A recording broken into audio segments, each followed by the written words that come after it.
woman who looks she is pretty tough, pretty buff, brawny, and bulky. She kind of like looks at you, tilts her head, and it's like, "Fucking shit, that's what it fucking was." Well, I apologize for that. But now that you're here, we'll make sure to keep your. We'll make sure to. I'm drawing a blank. Shoot. I had a line of dialogue going. 404 error. Cannot 404 error. My brain has died. We'll make sure to take care of you now that you're here. Good, they need more help than I do. And he just looks at them. Poor Is there anything sods. we can do to help? You got medicine, you got healing. Yes. These poor sobs try to fight a construct. A construct? With sticks. Okay, quick question. Would John... oh my god. My brain. Oh my gosh. I think my brain just dropped 50 IQ points. Oh, why do I feel that spiritually? Would Skooka know what a construct is? Roughly, because with your experience with furbolgs, they have at some points awakened trees to help fight with them. Okay. So to a very limited degree, so you'd understand the term. Okay. So he is now assuming that they fought a tree in the desert. And he's very confused. Like, how did it get in the middle of the desert? Are you nearby, Muiri? I'll just say I've been walking down this entire time. Are you would you say are you within earshot? Probably. Yes, sorry. They fought the Titan of the Weeping Maiden. And Muiri's like, wait a minute. I kind of remember that. And like a very That So Raven dream sequence. You remember the capital of the Luxon. You remember the siege, where a very blue and sinister woman just started shoving people off of it, the floating city, a few thousand feet in the air. Mm-hmm. It rained bodies for miles. They let loose one of their giant stone... Well, some are stone, some are metal. Titanic spirit guardians. Fell in the siege.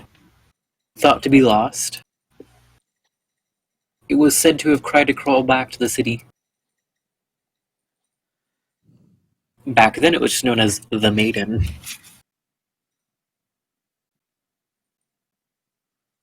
Just gonna like look at her and go, you mean the one from the floating city? With the stuffy elves, yes I do. How did it end up there? Poor thing's half broke. Do you think it could be fixed? If you can get it to stop muttering to itself and actually focus on what it's doing, yeah, probably. Thing's so big and so absent-minded it just walks over you, or walks on you, one of the two. And she points over to the people behind her with the axe.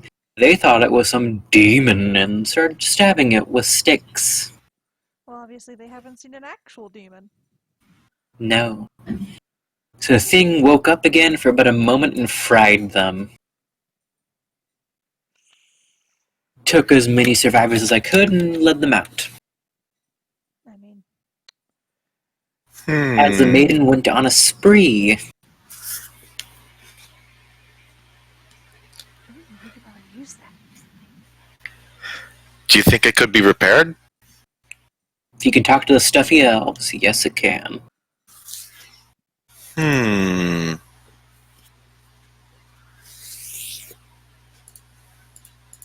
Anyways, you got a bar.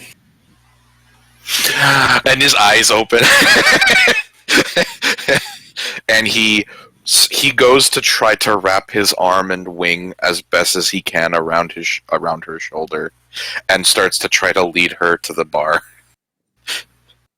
So you try pushing, pulling, everything in between. She will not budge. She just kind of hear aloud, and just kind of gives in and relents. And Skooka is just going on about all the different drinks.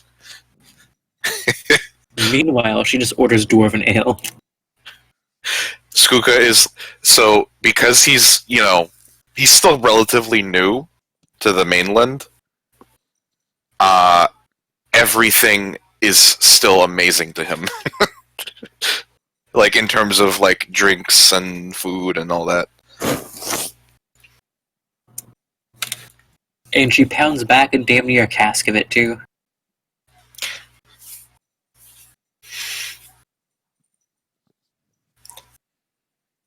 I'm gonna say that Skuka also gets a drink. How much would like a single mug? Like a silver. Okay. Let's see.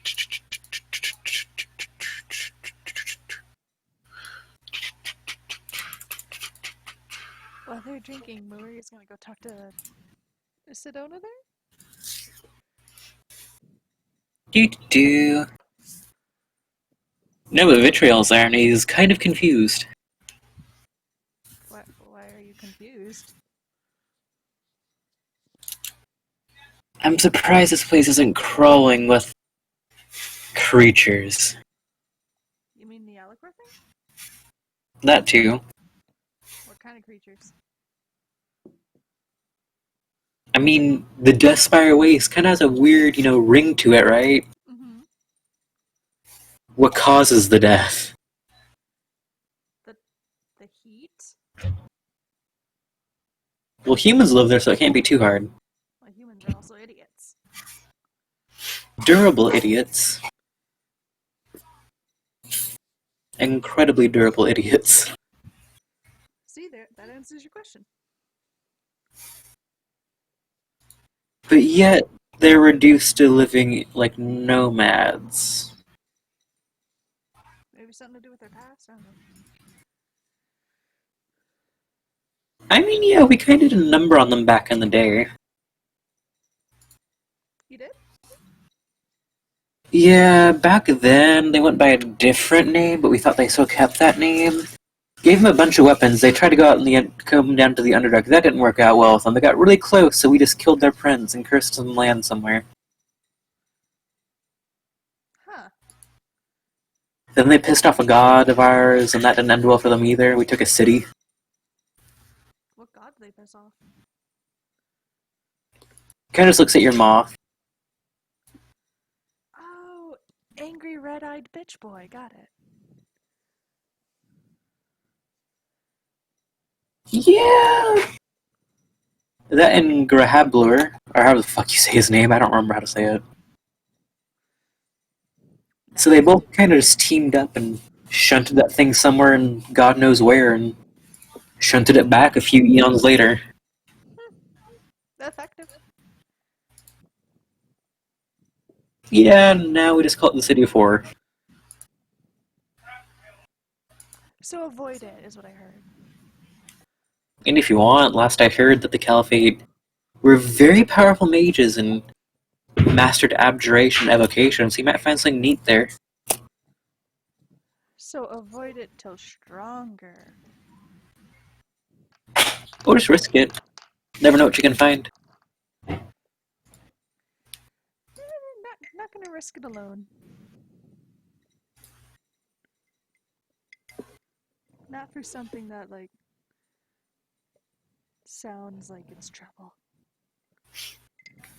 Suit yourself. I mean, if you wanted to go, that'd be one thing. What do you think? I got a good chunk of my stuff? Ooh. Ooh. Maybe later. Have you seen Sedona, by the way? She's off being stuffy with the stuffy people. Where? The Divine Magisterium, Oh, those stuffy people. Deus Vici. Mm. Then she was supposed to stop over here for a while. She get lost or something? No. Sedona's one of those people that is very painfully easy to trap.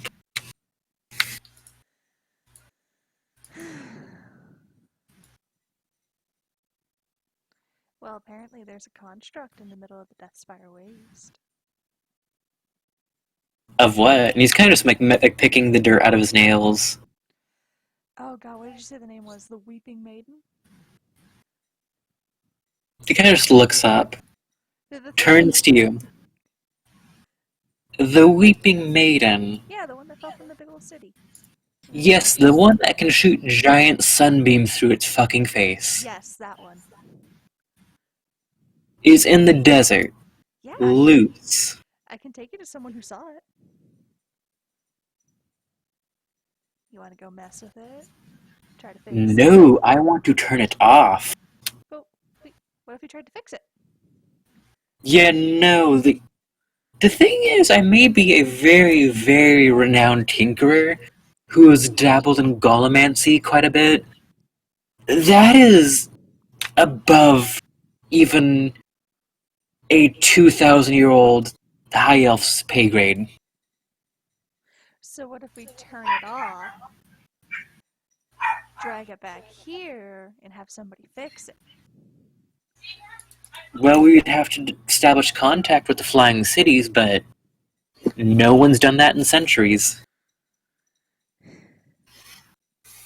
I mean, it's worth a shot. Imagine how having a nice big ol' Yeah, no, I'm not going to take the incarnation of their god and start a war. I didn't say take it. Borrow it. He kind of just looks at you and very deadpan's like, how would you like it if I took your deity, the Star Herald, pissed all over him and gave it right back? Not very much. That's what we would be doing. Okay, well, what if we turn it off? Tell them about it. Somehow. Well, if we manage to somehow get it here, because last time I checked, that thing is a giant hunking piece of metal, we'd also have to quadruple or quintillion-tiple the guards here, because that thing is solid mithril and adamantine. Oh. And the very thing that powers it is a living spirit, from what the stories say at least. Cut back to Skuka and the bar. Just having a good time. You're having the good time. She's just like, ah. Think. Hey.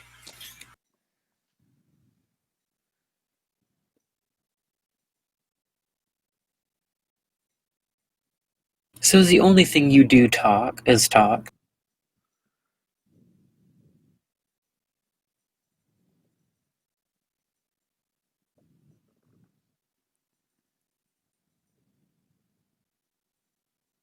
Oh yeah. Death. You okay there, Jason? Wait. Yes, that's the name.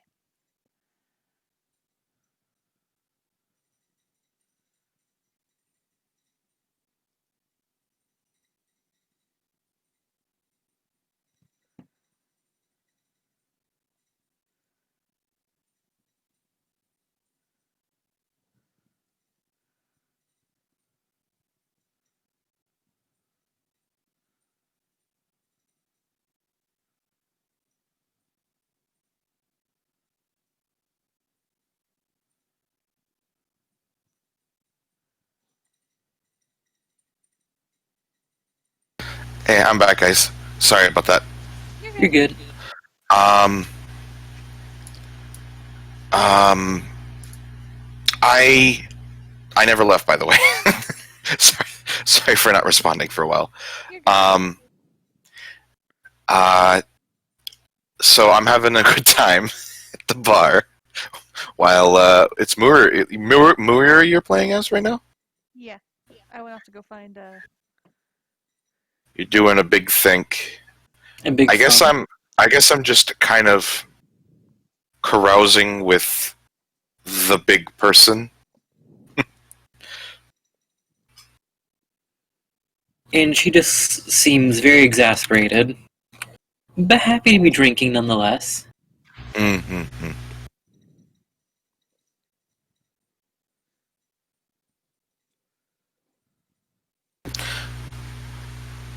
I suppose I should go and try and help those people find medicine and whatever it is they need, huh?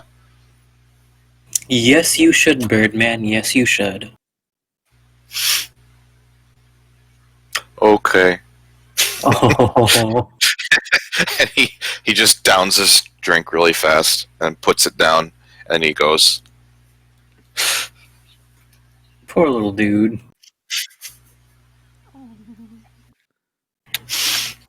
He likes to do the drinking, but he So has you would a have learned her name is Agora. Okay.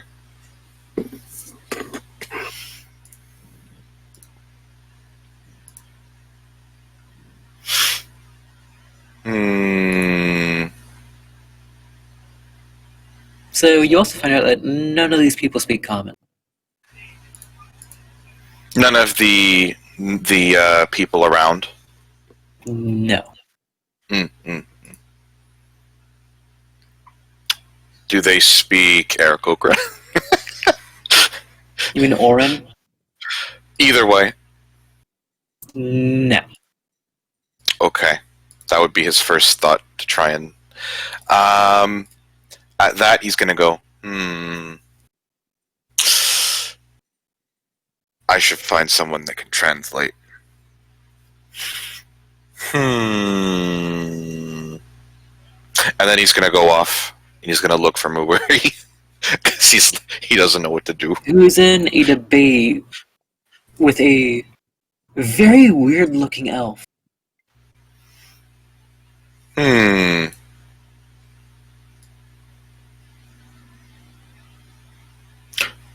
He just comes up. He goes, "What you guys talking about?" How to turn on and turn back off again. Like, turn off and turn back on again. The giant shooty laser thing. And whether or not we should.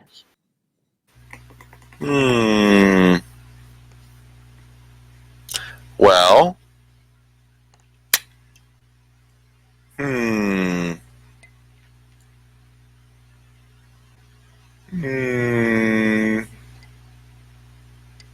What are the options? Besides, just turn on, turn off. We could attempt to fight it, but it would just disintegrate us. Literally. Yes, that would not be good. Definitely don't want that. You said it had like a spirit in it, right, Vitriol? Yeah, one of their very, very holy. So what if we try Very holy. Incredibly holy. We could certainly try. I don't know how well it would go. I mean, it's better than, like, fighting it. I suppose. Oh, by the way, those people down there need medical supplies and stuff, but I can't talk to them. I don't know what I don't know what they speak. I can certainly try to help them. I don't know. Might take me some time. And he just kind of walks up and just starts flipping through a spell book he has. See if he actually knows anything useful right now.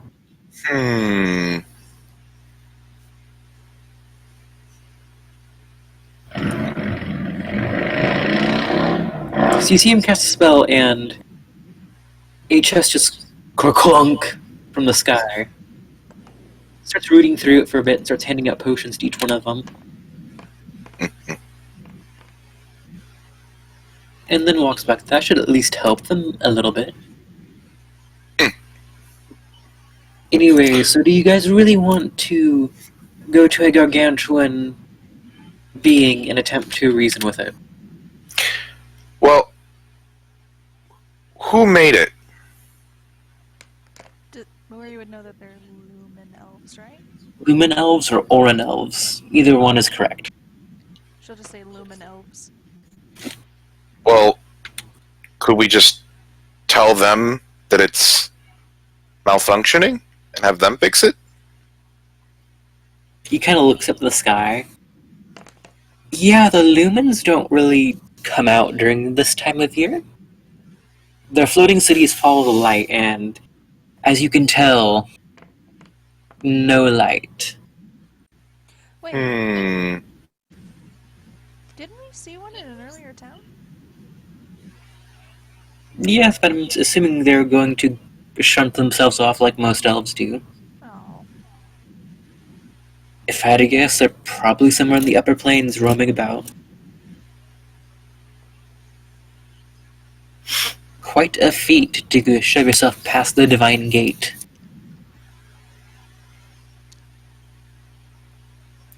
So, How? You said you met one before? a while ago, I don't remember what town it was in, but it was Hmm. either in... It was in Aranum. Oh yeah, it was... It was the one who enchanted Helena's axe. Oh yeah, it was... Very awkwardly proportioned one at that, too. Helena talked.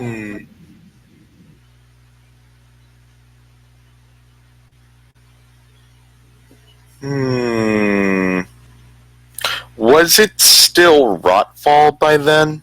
Or was that before it was Rotfall? That was, during Rotfall.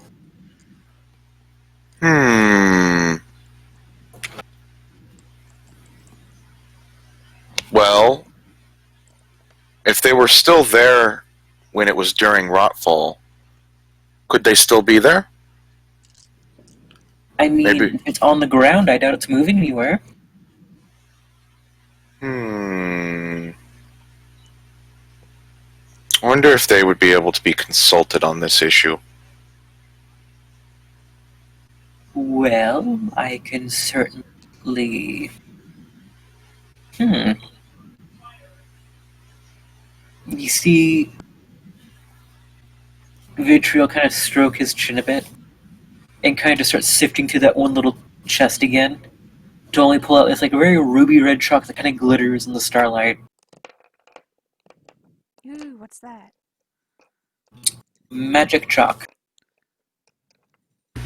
He starts drawing a circle around you guys. Let's do it. You're about to find out. And about 6 seconds later, the circle connects, and you feel your feet lift off the ground. And then you feel a falling sensation. Like, oh, that's different, that's new. Wait, are we really falling? Yes, you're really falling. Oh no. So Skuka is immediately just like wings out, trying to catch himself. Trying, but it's not to any avail. Then you just see... Oh, that is gotta fuck him up. He is not you. Oh my god. Do you have any idea how psyche-shattering that would be for something that's completely used to being able to control its flight, and it's just, my wings! They're not working! You see Vitriol cannonballing it in, and about probably 4 to 6 seconds later, you're in the city of Aranum. A city on a slanted cliff. Skuka is just absolutely having a fit trying to fly, and I'm assuming at some point his wings connect with air, Yep. and he just shoots off into space. He just goes up instantly with just absolute maximum force, and he's just going, and he's having a bit of a bad time. She's gonna ask her moth if he's okay. The moth is still attached to you, Mm-hmm.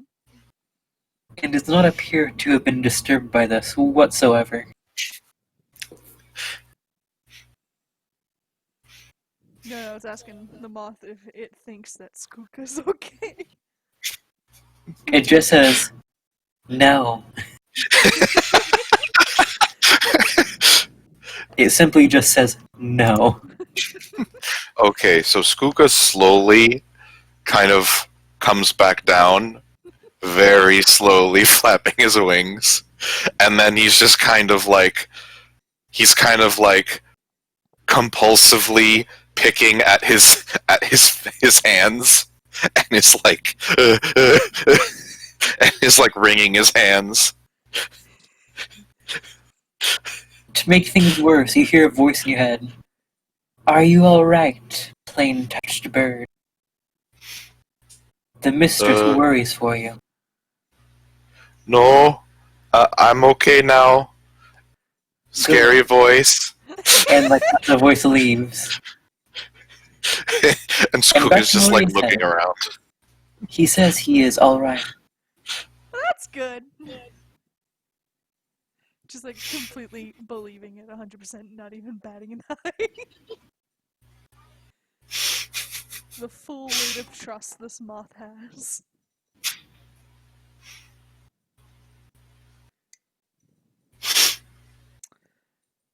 Skook is just upset.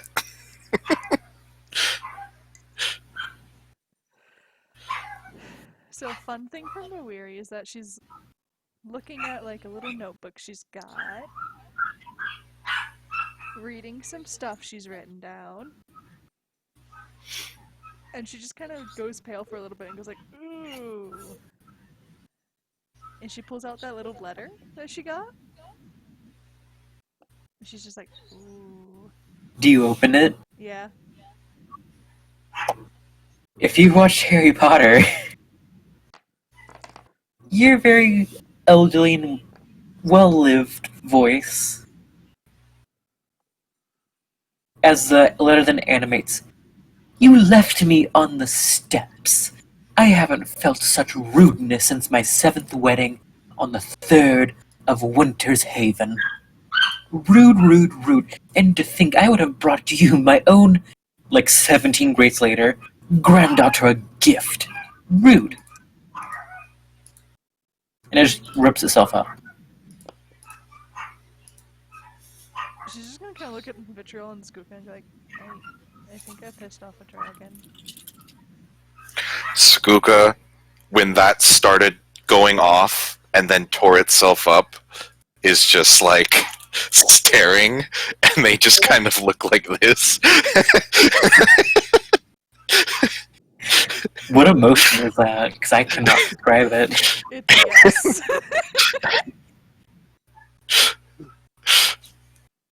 And then you said, I think I might have just pissed off a dragon, and he's just like, The pupils just get bigger. slightly bigger. Is it slightly smaller?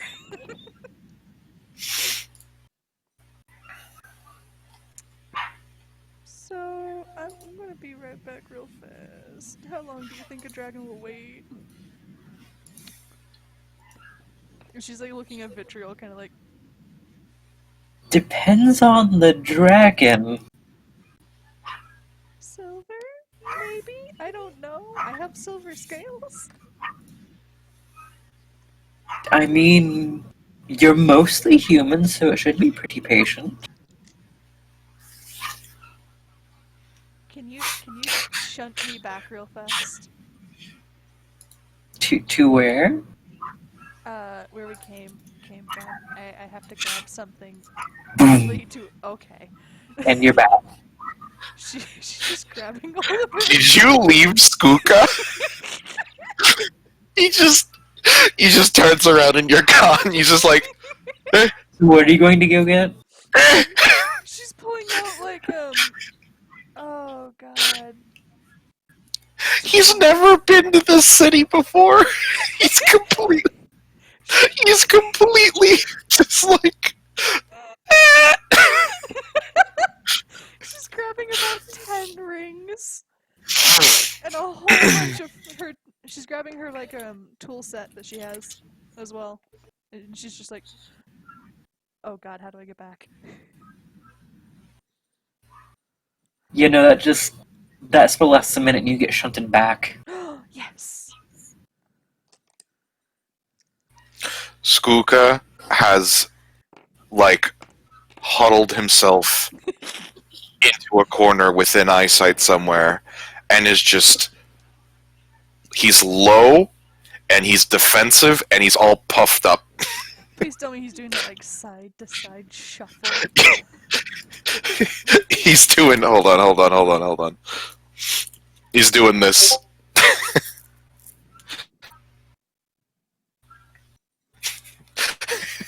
Yes.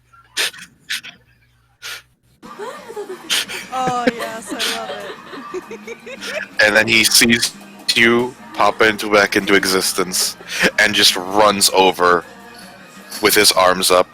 And then he wraps his arms around you and he's just like holding you like, please don't leave. I don't know this city. I don't know anyone. That's the magic of being in a city you don't know. You don't know anyone. And then he stops and he takes his arms around away from you, and then he just kind of like straightens his shirt or his armor or whatever and tries to compose himself. She just kind of like pats your shoulder and goes, "Think of all the new friends you could possibly make." And then he just calms down. He's okay now. I don't like the falling. The falling scared me. It's just magic. It's not going to hurt you. Does he just hear that in his head? No, that's someone verbally saying that. Ah, okay. And he's just like turns to them and is like, I've never experienced that before. Okay, I'm not. And he's just kind of like, kind of as embarrassed. Well, I'll keep that in mind. Oh no. Mawiri has like a small. He's looking away from her, right? Yeah. She's gonna cast Disguise Self really fast. He's just like, I've never felt like that since I fell out of a tree when I was young and didn't know how to fly yet. So anyways, while you guys do that, roleplay for a few seconds because I have to go to the bathroom. I'm sorry. Gotcha. Skooka's just like,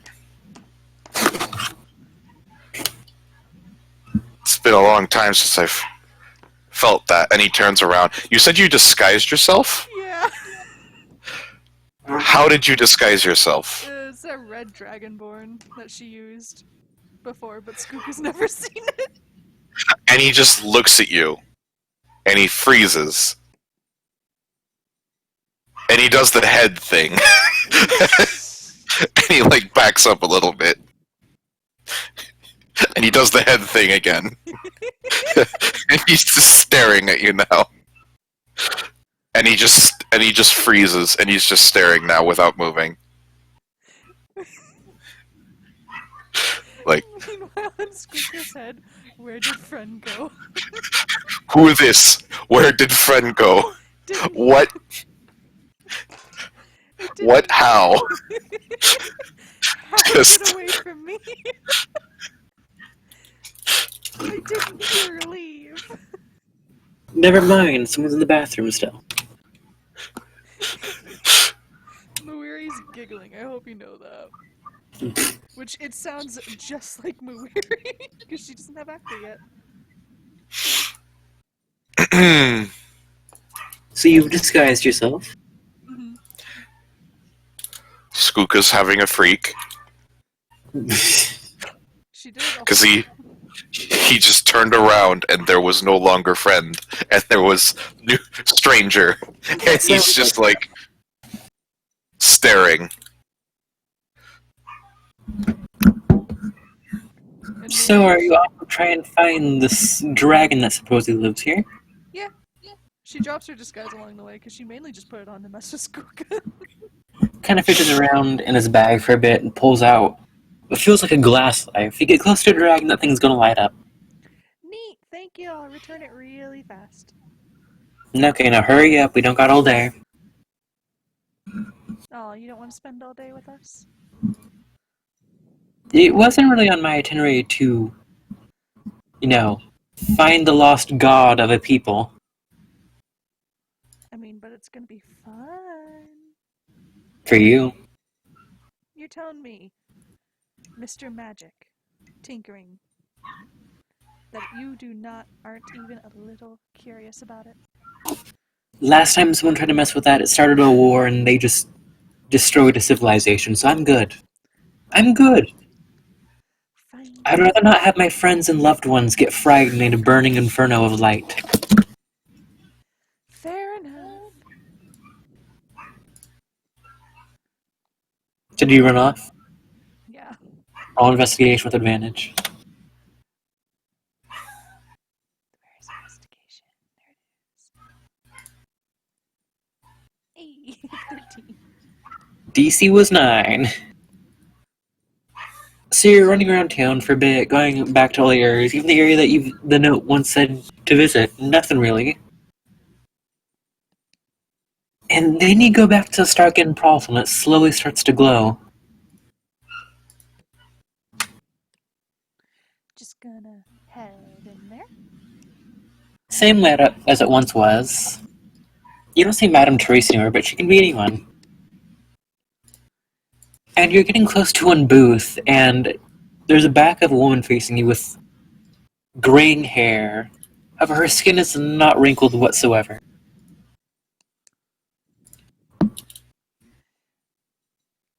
Hey, do you know where I could find someone, possibly?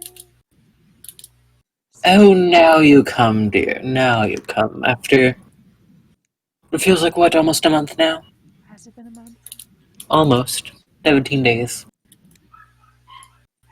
I'm sorry. As you should. Now sit, please. I brought thingies. She Oh? puts down 10 rings that she stole off of nobles and anything, really. You see this person pick it up, looks at it a bit, and just kind of pushes them back to you.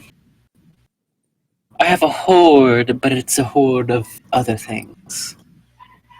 I mean, these are all rings I stole off of people who are assholes. And anybody They are fine craftsmanship, but I am more into donation. Willing ones, if that.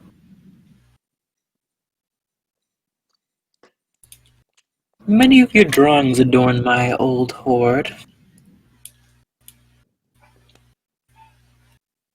What? When you were at the orphanage, do you think I literally would not recognize one of my own probably 17 grades later, granddaughter?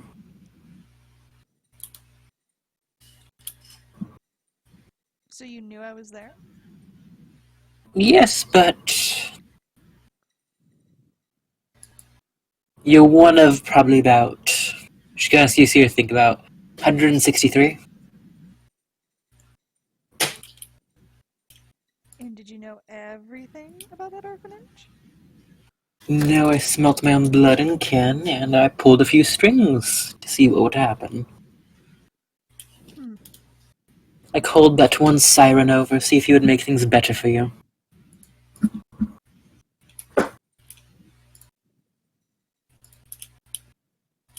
It's about a 50-50 Then, shot over whether it did. surprising, he usually has very good results. After that, I was being trailed by a green dragon and kind of had to ditch. So what made you want to do contact now? And she kind of looks back at the ring she pushed back at you. You're getting stronger, and I'm getting more curious. Out of the 167 that are currently alive right now, there was 653. So you're curious on who's killing all your kids, or? Curious what the common denominator at the cause of death. What's the common denominator? Or do you not know? Well, usually it involves a very mysterious disease running about that you seem to be immune to. I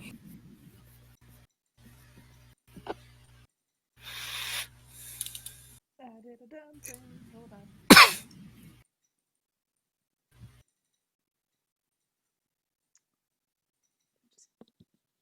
There we go. Oh, you mean that weird thing that turns people into things? Yes, that is the very one. I'm pretty sure that's due to the god I worship. Oh, We're kind of doing something for him. and who might that be? She just kind of like fishes around her bag and kind of pulls out the little felt thing. As she does carry it with her most of the time. Ah, the Herald of Stars. Haven't seen him in quite some time. Not since Auntie and Grandpa were around.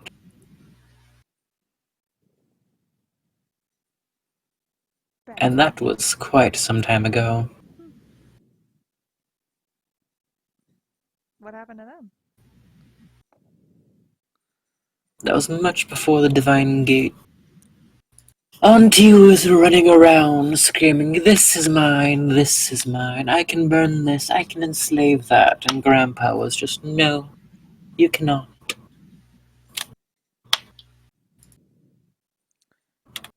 Interesting. Thus led to the usual dragon bullshit. Oh, silvers are good, golds are good.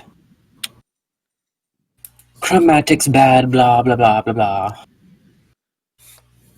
Ah. Apparently, Dort is coming. He is parkouring.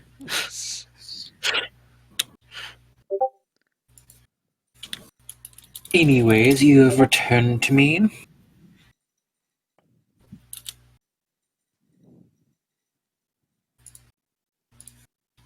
And I now have the reasoning as to why.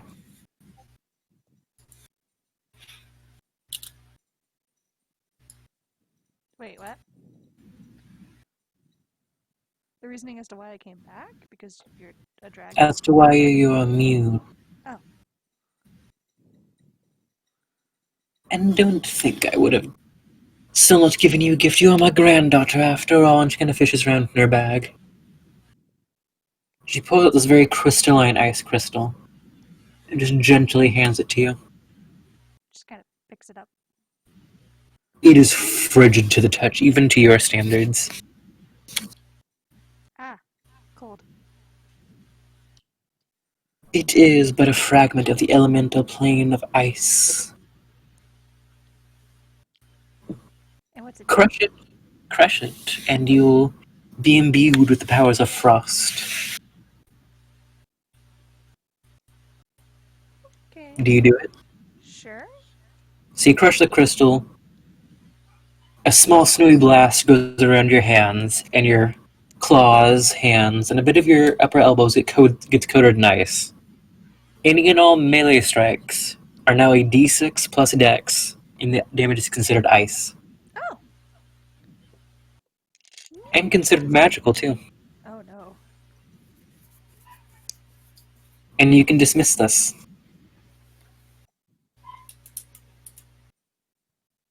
I don't think I want to yet.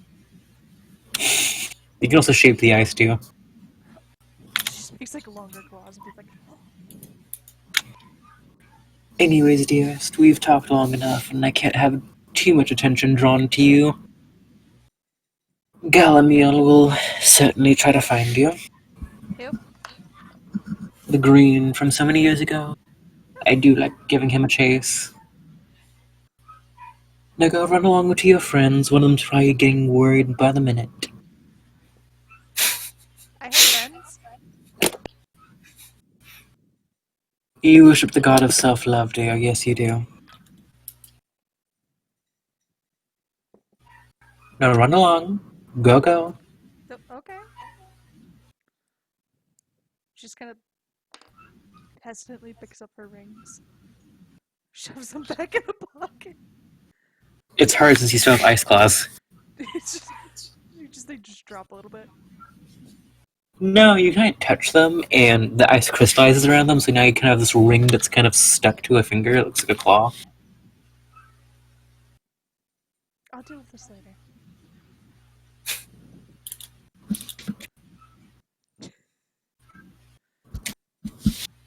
And she just like runs back to Vitriol and Skoopka. Not hard to find. As you do find them heading to that one shop.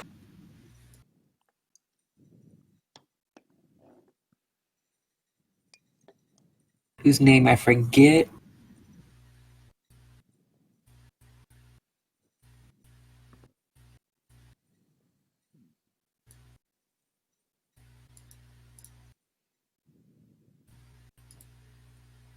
The Hag's End Enchanter. Ah,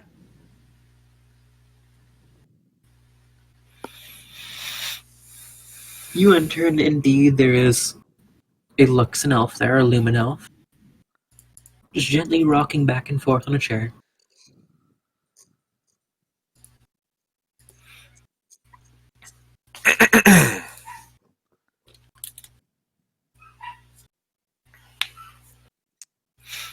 so Ah, yes, you're one of the small warrior's friends from a few weeks ago now. and you're a shiny elf. And you are tiefling with dragon blood. So can you get in contact with other shiny elves? Odd question. Not really. I mean, the oddest part's about what I'm going to tell you next. Or, Vitro, do you want to tell them, or? Kind of pushes you aside a little bit. It's like, we found the maiden. She was holding a book and kind of had like those little spectacles you kind of hold up, and the spectacles kind of drop. Come again. Yes, we found the maiden.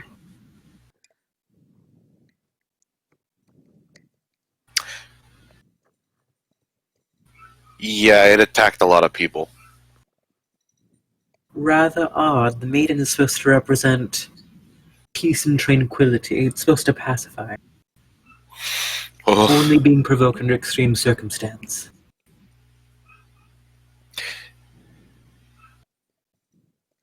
Didn't the lady say that they attacked it as well? they did attack it, yeah. Thought it was a Very demon. odd that would set it off. It's made of mithril and adamantine. Hmm. So, like, we kind of want to return it because it's dangerous. And no, we haven't messed with it. Vitriol said we couldn't. I mean, you can certainly attempt to, but to do so to incite a war. But Would you like someone started messing around with one of your gods? oh, yes. I understand. So, like, This is true. I could attempt to come into contact with them, but they are shunted elsewhere. They're probably out in Celestia or Elysium, most likely. Hmm. Could they maybe send some people to make sure that it doesn't hurt anyone else?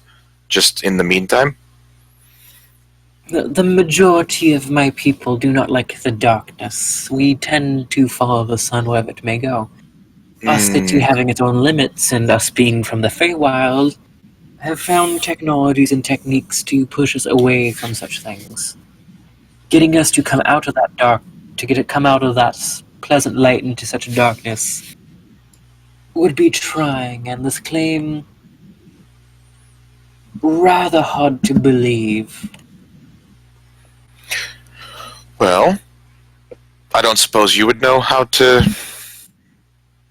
deal with it. I am somewhat versed in constructs and golems, but this one was made during the Age of Mystics. So it might be a bit beyond me, but I have dabbled a bit, so I might be of some assistance. I have knowledge of some people that know of constructs and how they work, but I doubt that they would be of any help in this particular case. I mean, I'm not entirely sure how constructs work myself, so I There's wouldn't. thousands of ways they could work. I can only understand a few myself, so Hmm. we're not too far off. But we can certainly hope for the best, depending on the damage done. But if the stories are correct, she might be in a bit more grave condition than anticipated. In the stories of it falling in the city it was in getting destroyed. Yes, the maiden, however, gave herself to try to protect the Forge of Song in creation. She lost an arm, her very core was damaged, her halo fell, and then she crawled, and legends say that she just fell. Did you manage to hear where she might have gone? The Death Spire? Oh, that is not good. That is not good. In that case, we leave immediately with expediency. You see her just kind of put on a simple cloak and some traveling boots. I do not know what you ground walkers call it, but we use the black gook that goes around we call the corruption. At that, Skooka just kind of squints his eyes. Because he's not a ground walker. He's just kind of like, hold on, let me see if I can find a picture.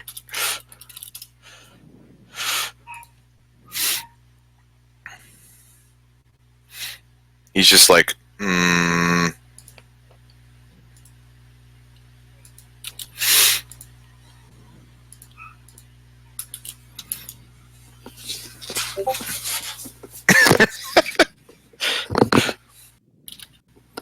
Grumpy owl. Looks at you and raises an eyebrow.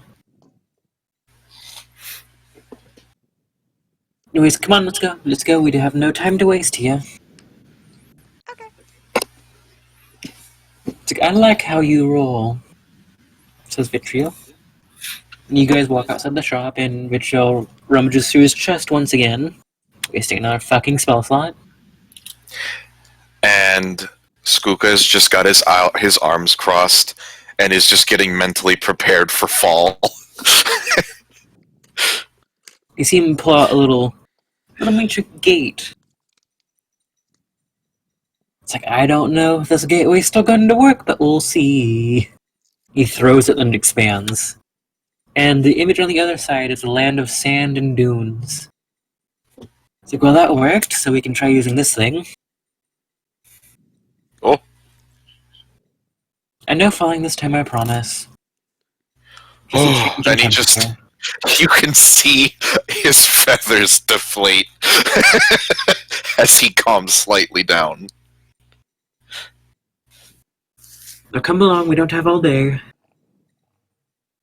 And he just goes. You kind of feel a change in temperature where here it's a bit more like Europe, so it's like muggy but very cold. Then you go here and it's dry and hot. Ah, lovely. And I get to roll for something.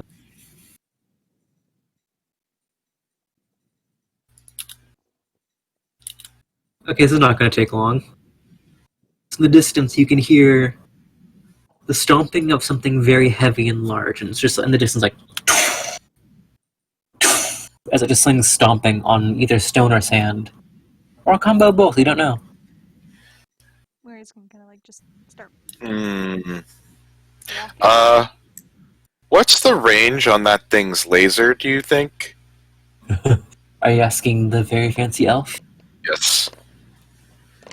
I mean, legend says it struck the Empire of the Grimm from, but what, 18 miles?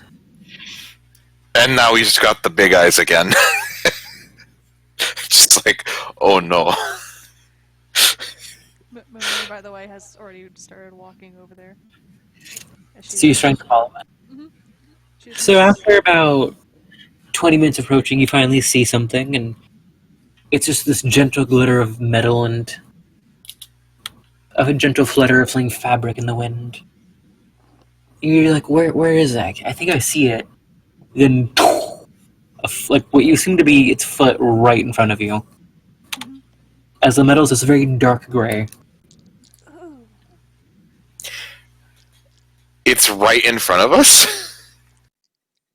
After some travel, yeah, it's pretty much blending in because it's very dark out right now. It's now the equivalent of night.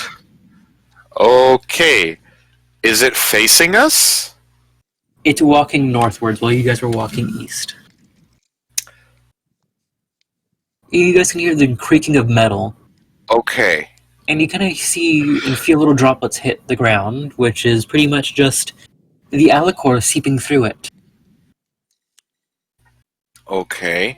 So Skooka's gonna take some steps back and try to kind of figure out where its line of sight is and avoid that. Anyone here speak Orin? Yeah! You can understand this then. It's pretty much crying almost, or the closest thing it can to crying. It's just like, by the light of the Lux. I'll go rename this fucking city. Oh, there it is. Soul shall not fall. I will give my life. I will give my light. Fire shall be my water, and water shall be my bread. And then you can kind of feel one of the feet lift up, and then you see it stomp not too far.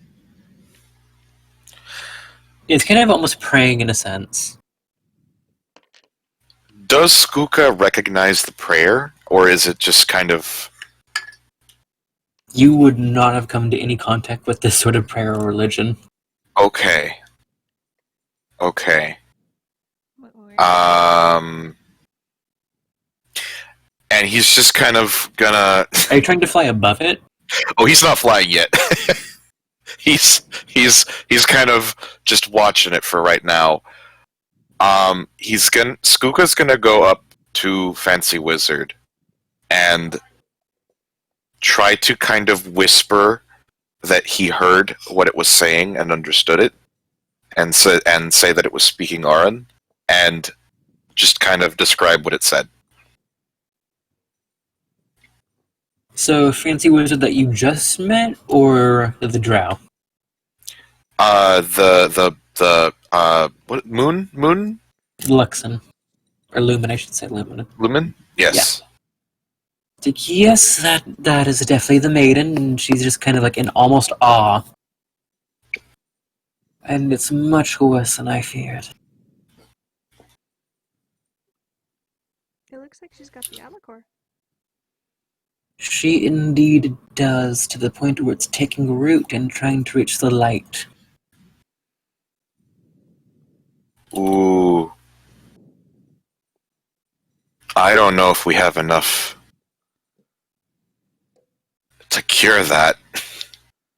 I'm assuming this... We need the equivalent of daylight to strike upon her core, which will then heat up and come to life.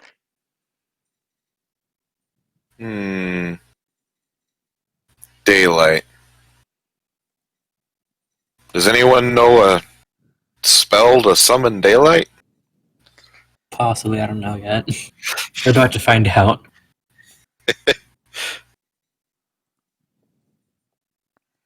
I wonder something. Ooh, okay. Question. Yeah? Because I assume.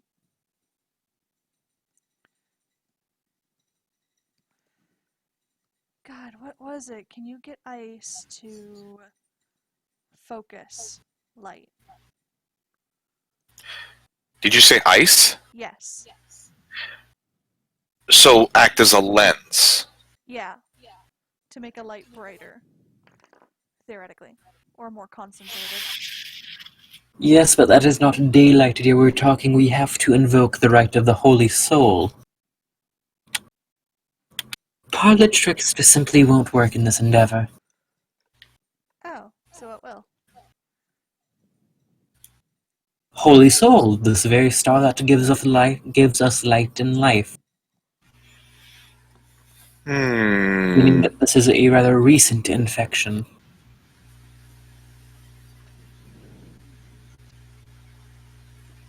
She's just gonna ask her mom, do you think praying would help? To whom? My God? Perhaps. I don't know any other gods, so. Are you gonna try to pray to him? Mhm. Roll religion. Oh. You swear you see but the tiniest star.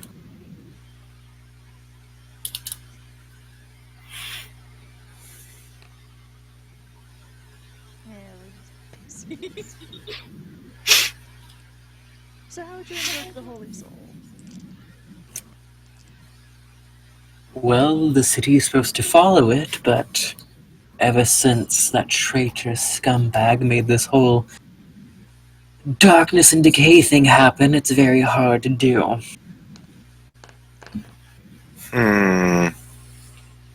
In some occasions, we would just pray and hope for the best, and we'd get momentary glimpses, but that was reserved for clerics, to which I am but a simple enchanter.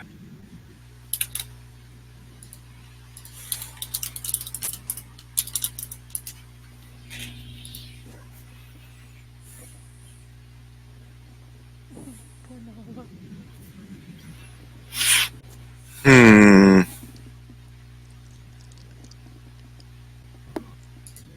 Can Marie give it another shot? Sure. No. Nothing.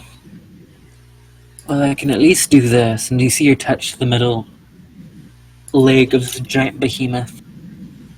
You see like the little faint hint of runes just barely even spark up even slightly. And the leg was about the leg that she touched was about to go up, kind of stop. And then kind of almost spins on the heel and looks down. Now you can see roughly, very roughly, this thing is probably just out of your dark vision, for those who have it. You see the lower half of a female face, which then gives way to these two giant crests that kind of almost go backwards in a halo. So there is no upper face, just this weird, very weird halo. Is the best way I can describe it. I have to find a reference to it. And within there is a very dim light, to where you can see this weird, fleshy, undulating, tentacle-like growth coming out of it.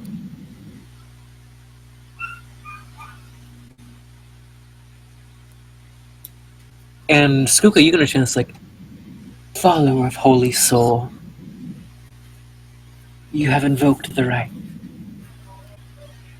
But there is no sun, there is no light. What would you have of me?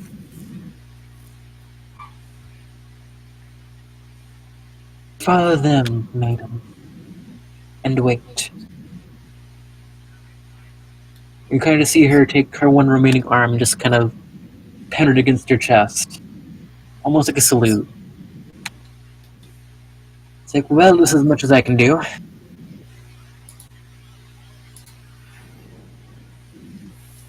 So it won't shoot anybody in town, right? Unless you try to stab it with sticks. We'll make sure they don't stab it with sticks. Alright. Okay. Skuka is going to fly up into the air, Okay. and he's going to try to see if he can find what direction the tower is in. I'm assuming it's like somewhat lit up. Ironically, let me check them, like my very shitty map right now onto where you guys are roughly are. Yeah, what I'm wondering is if I can see it from where we are by just flying up a bit. It's a bit too dark for that.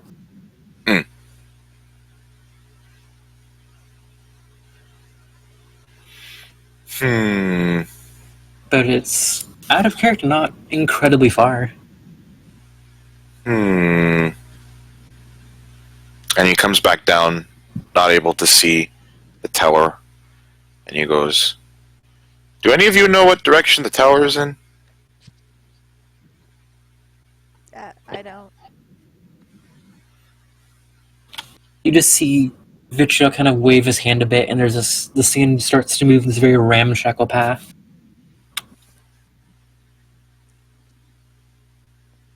That way. And that's why you're amazing. You start to hear the creaking of metal as now the maiden is on one knee. You see a hand slowly descending towards everyone, then whoosh, and she picks everyone up and starts walking in that direction. Skooka does not quite trust this thing yet, and he's gonna fly next to it. Just kind of eyeing it. It does not look at you even once. Okay. It is now focused on the path it is now going to take.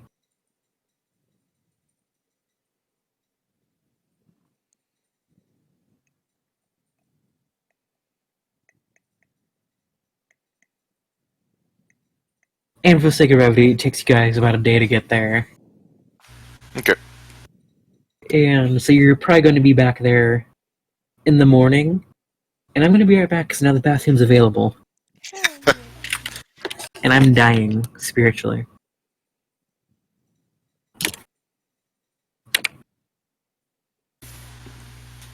So, Skooka, Yes. do you think a daylight spell would work?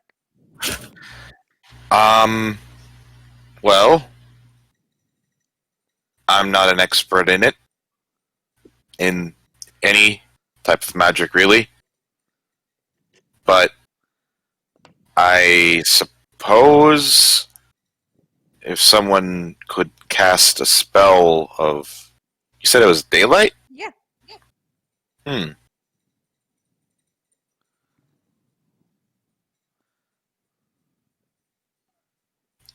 Wonder if that's what... Well, anyway, yes. I would assume as long as it's powerful enough. Maybe if it's not powerful enough, maybe multiple people casting it at once. I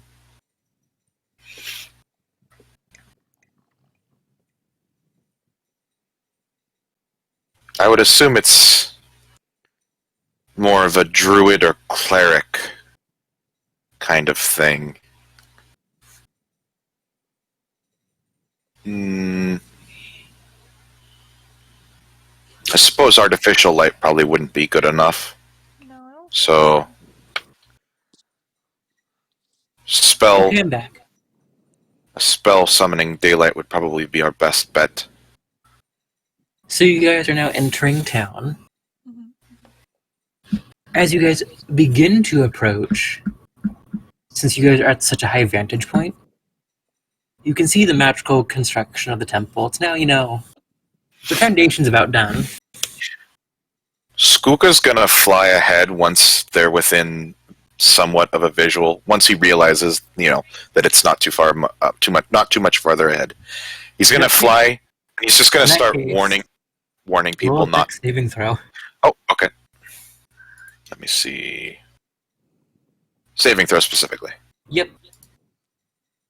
19. No, you pass. So as you're flying towards the town, you see the construction. You notice that the mage kind of turns her head at the approach, drops a bunch of arcane components, waves her hands, and the stones around the mountains just form this giant shackle, and it whiffs past you, and you just barely duck out of the way as a probably 20-foot long shackle would have decked you at high speeds. Shackle as in like a prison Prisoner, shackle? Yeah. Mm-hmm. And it is bum rushing the maiden, to which it tries to raise a hand to protest, or would have both of its hands bound. Only thing you hear it say is betrayer in Orin, as its head now is looking down at insert name of town or city here. And that one dim light that you guys saw begins to slowly grow brighter, and brighter and brighter, to the point where it's too painful to look out. Or look at, not look out. Hmm. This is pretty much the equivalent of a sun looking down upon everyone. Or The is it beginnings of a beam begin to shoot out, only for a stone hand to grab at the head.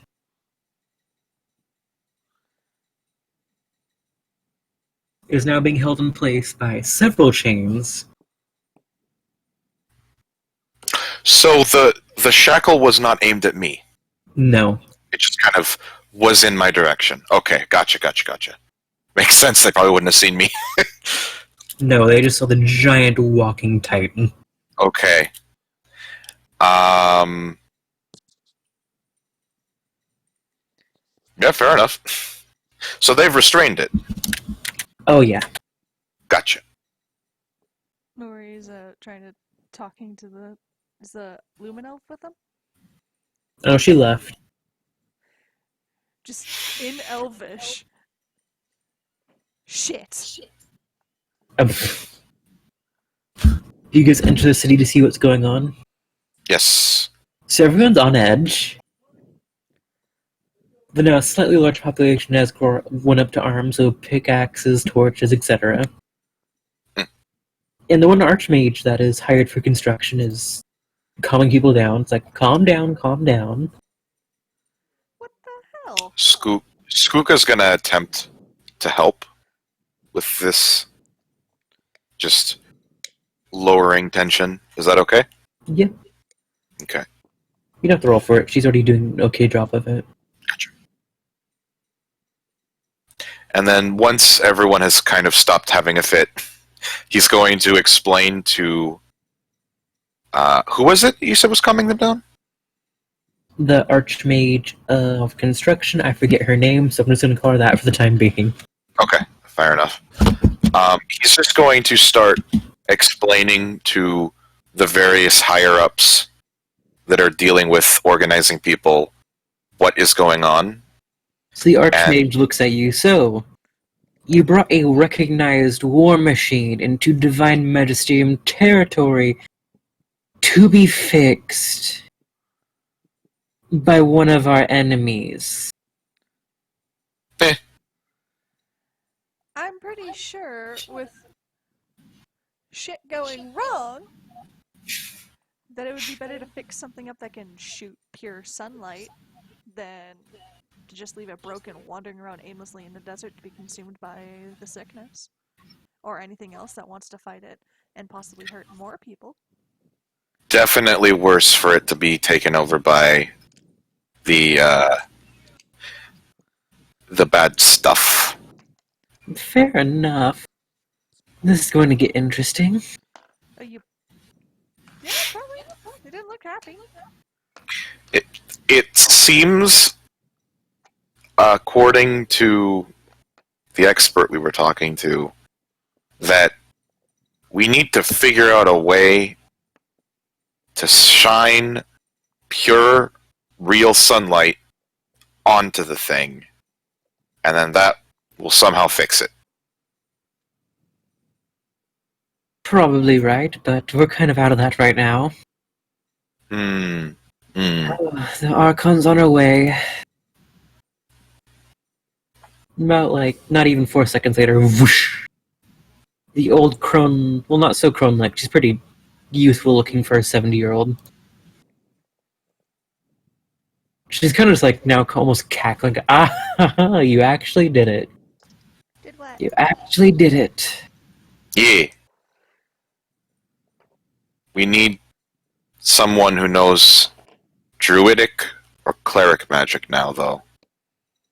And for what purpose? If you shine light Well, on it? Oh. Yep.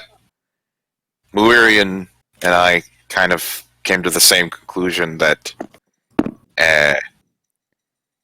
some and kind why of... would we attempt to restore a war machine that has killed 5,000 of our own people? Make 'em Well, millions. that, and also for the enemy, and he just kind of does the quotation marks with his fingers, they don't really consider it just to be a war machine. They seem to consider it as a deity, almost. Hmm. A And deity that literally laid waste to a city of ours that contained most of our youth, ran down an orphanage, and just burnt down one of our most holy sites. I hold no love for the thing. Doesn't matter if you hold love for the thing. If you think of it as nothing but a war machine, think of it this way. If you return it to them and it's in decently working order, maybe they'll give us stuff to help against the, weird infection thing going on. Maybe they'll give us weapons that can help hurt it. diplomacy is always better than conflict. This is just kind of reason I brought you to. I can see why the other one seems to hover around you so much. Plus, maybe they'll let you borrow it for a bit. They will not, dear. They will not. Okay, maybe They will simply come, take it back, and go back to floating and not talking to anyone like they usually do. They have much better plans anyways. You see just wave a hand, and all the chains around it go taut, and the ground underneath it crumbles.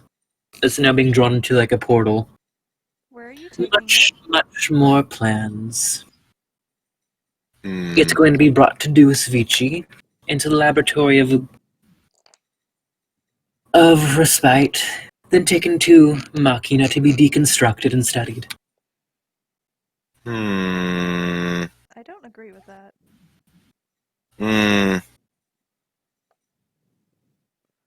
Then so be it.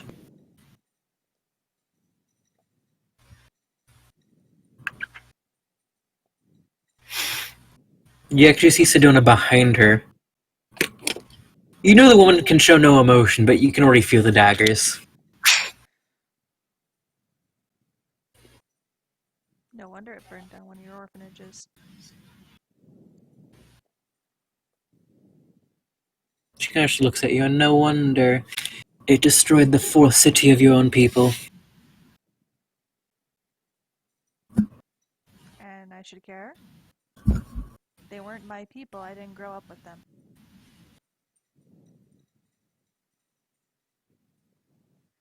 And you have no room to talk about the orphanage that burned down.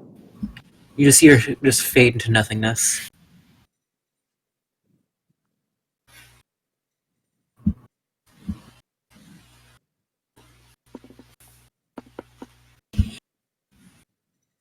And Vitriol just kind of speaks up now after probably a good 10-second long silence. Like, that is going to be an issue.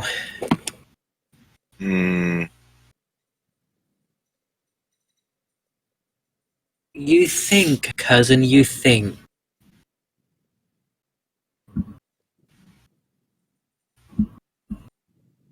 And you see her just kind of rub her temples, just... Once again, expression still not changing.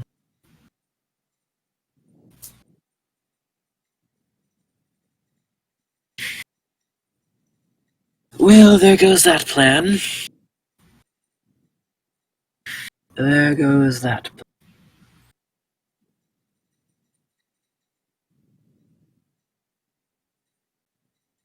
Time to pack up the embassy again.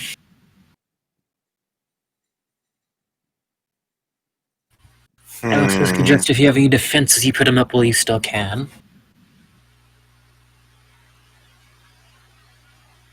Wait, for what? You're considered Divine Magisterium citizens. The Lumerians will not care if you agree or disagree with the Archon. You are the enemy. You took their gods. You helped lead their god unknowingly to a trap. And they still have 2 of the 5 spirits. Arguably the more powerful ones, but, you know, who's keeping track?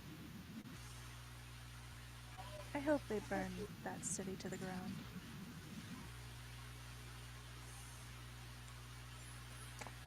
Politics. I know, better than that blue thing.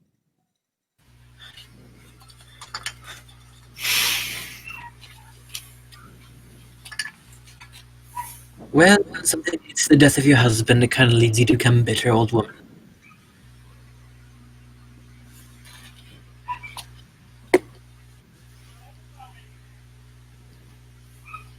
Not much I can do in that front.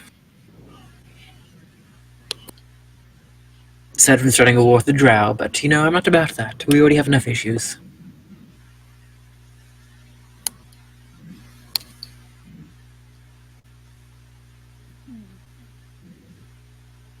So Sedona, Yeah, sorry, don't like where this is going. how much would it cost to no longer be a citizen?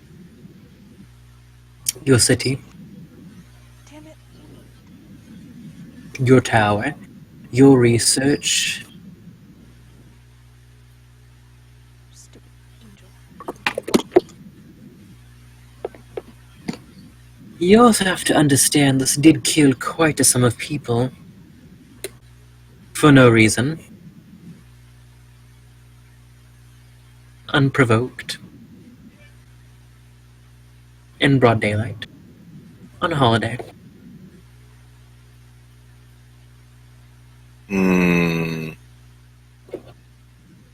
Also killed the Archon's husband, which is not a good way to start a relationship.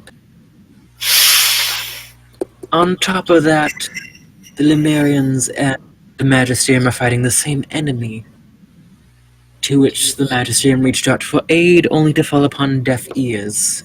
So the relationship was never very great to start.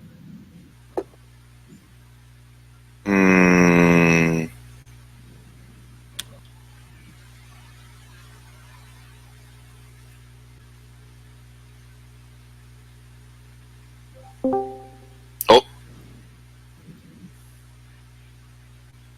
Hello. he has arrived.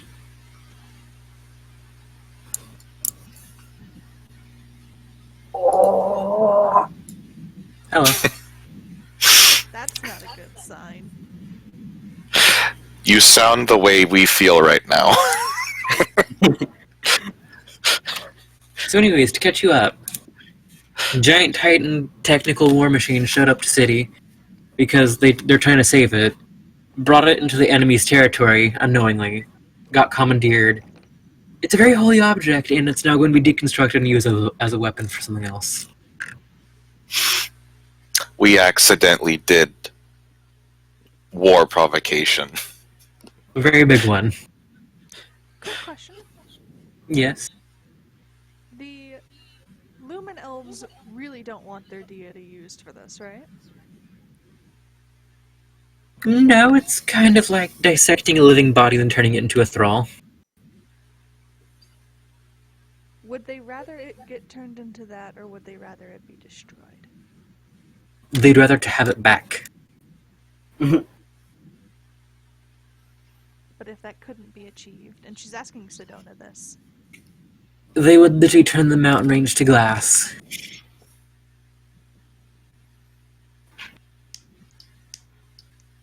This has happened on one occasion and one occasion only, and the devastation was so much that it actually shook the capital. Back home in the Underdark.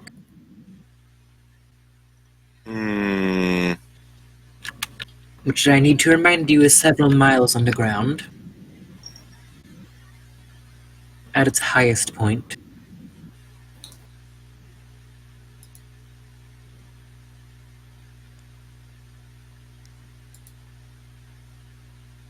So there goes that.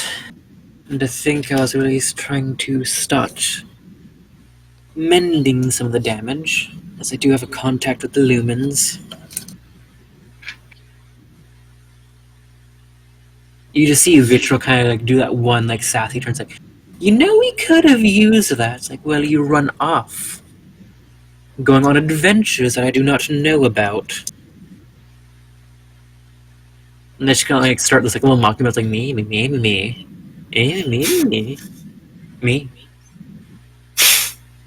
they're doing that, Murray's just gonna slip away. To where? Outside the city?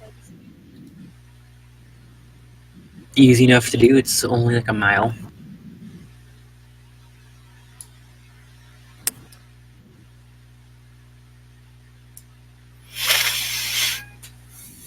So who are you playing today, Dort? I am going to be playing a. Okay, so you would recognize that giant behemoth of a creature. You can name it as you wish, as it's different between the tribes. It was more or less a giant metal being that kind of just wanders the wastes aimlessly, kind of crying in an unknown language. And then someone, tried to kick it, it wouldn't be hostile. For perspective, it's probably like 10 meters taller than Godzilla. Pretty big. Pretty big. What's Oh no! Oh, I just realized something. What? I don't think Skuka speaks Orcish. No. Oh. No one can speak to Abe. okay? Skuka knows. Brevity. Skuka Sedona knows translate. effectively. Skuka knows 2 languages, and one of them is Aran, which is the Aarakocra language, and the other one is Common, and that's it. Is it okay for me to have a 3rd language? Because before I had it as Aarakocra, but that's Aran. Yeah, that's fine, because you're a hermit, you can have a 3rd language. Okay. Because Aarakocra just speak Common and Oren. What would it that Furbolgs speak? Elvish and Giant. Alright, I'll say he speaks Elvish. Still not a language. He knows. So Sedona kind of fills you on the situation a bit more, so it's pretty much political turmoil. She's now considering withdrawing her embassy. And says the only real ways she could think of helping is to call one of her cousins and hope for the best.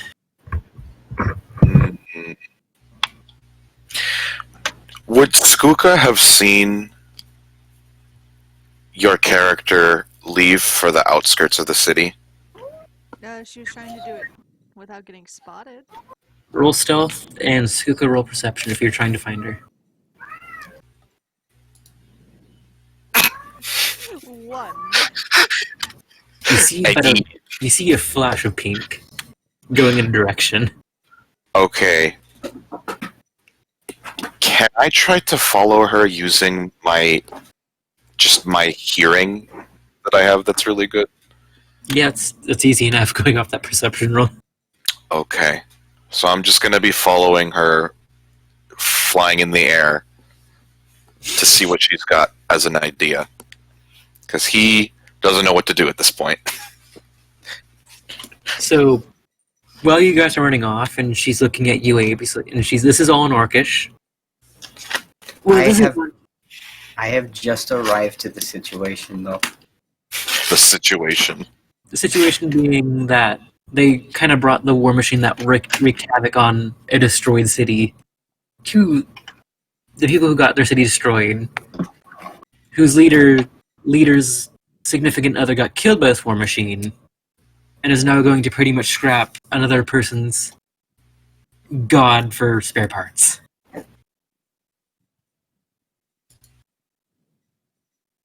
And Sedona is like, yep, I cannot really fix this. And Gian just turns to you at that point and is like, I don't suppose you wise Akiri, descendant of the Caliphate, to have anything up your sleeve.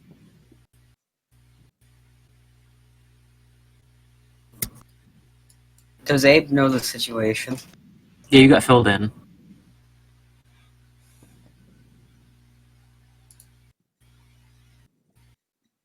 Okay. So...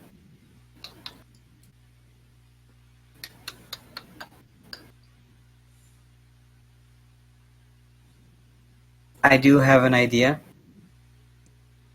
Sedona says, I'm all ears.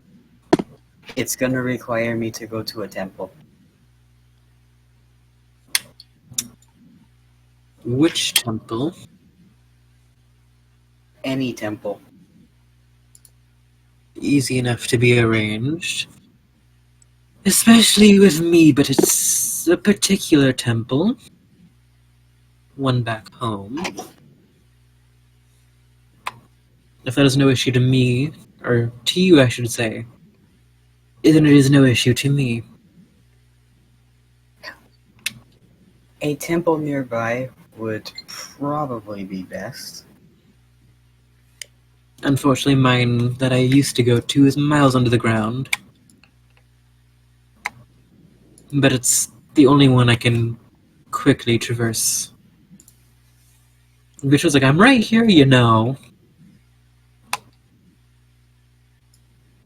He kind of just hands you a stone. And kind of looks to his sister and is now speaking in common, which you don't understand. And then she turns to you and says, it's a gate stone. Squish it. It'll take you to... Who was it again, cousin? It'll take you back to Aranum, to one of his friends who lives close to the temple there. And how would I get back? Throw it and it'll come back to where it was anchored to, which apparently is now here. Now you're staying here with them, really? It's kind of shocking. I've never seen you stay anywhere. I shrug, and I squeeze the stone. It begins to emit a very bright light. It almost burns your hand, and then you're kind of pushed into it almost. Kind of like someone grabbing your wrist and just yanking. And you're in this kind of smith's workshop on the outside of, like, think of Alvor's in Skyrim where it has a little forge on the outside of the house. And you're just, like, right next to the forge. And you can see the temple where Father Tesarde was kicked off the steps. Okay, I'm going to...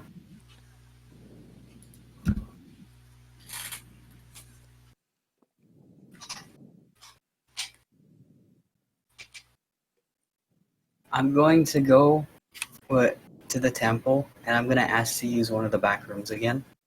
Okay, easy enough. They know your face roughly at this point. And quickly oblige. It's a different room, but it's still, like, it has candles set up and everything for prayer. Especially in a trying time like this. I am going to use my prayer mat of connection to speak to the desert god. Ooh, okay. Roll percentile.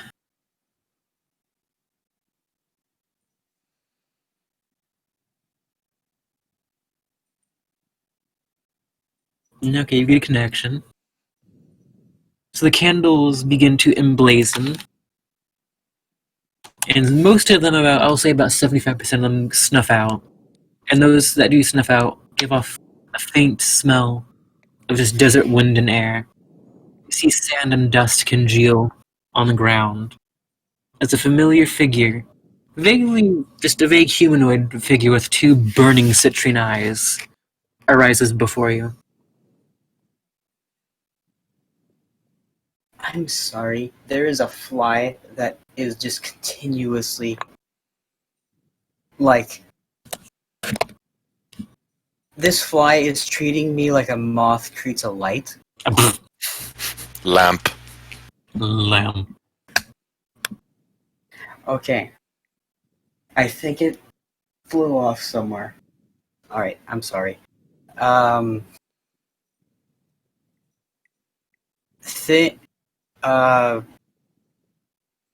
Humanoid form, burning eyes. Pretty much made of sand and dust. Okay. Does it speak first? It just says... It kind of looks around first. You can feel the shift. You can hear the shifting of sand. Ah, you've called me here again. He kind of looks down at you. I am sorry yet to bother you, O Great One. But please, I need some insight on a matter. And it kind of like shifts downwards, almost like it's sitting. And on what would that be? I fill him in on what's going on. A troubling matter indeed. There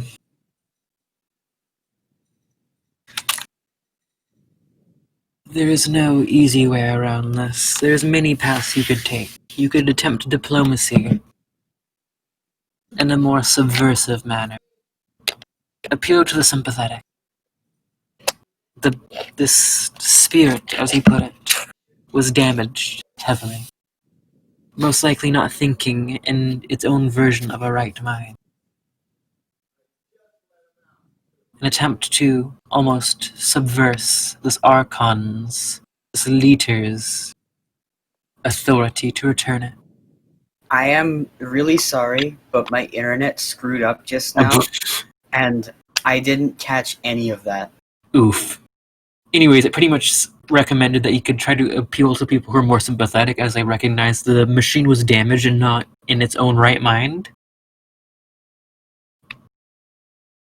You could also try to be subversive again and attempt to contact those who made it. He says it would be a great feat, but not impossible.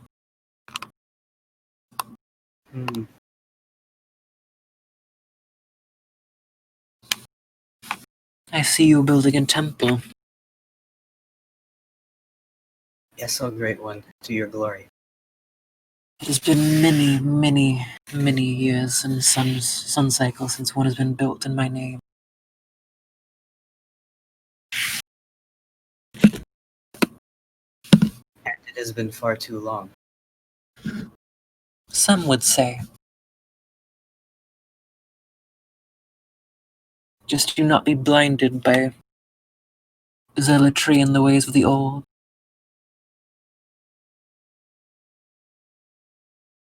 I am here to guide, not to lead.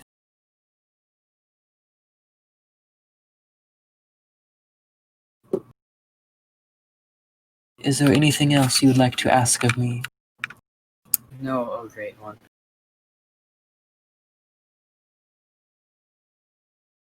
As you were, and it kind of just fades, the lights and the snuffed candles that were burnt out then begin to alight once more. Okay. I'm So going to... I have to roll something real quick. Mm-hmm.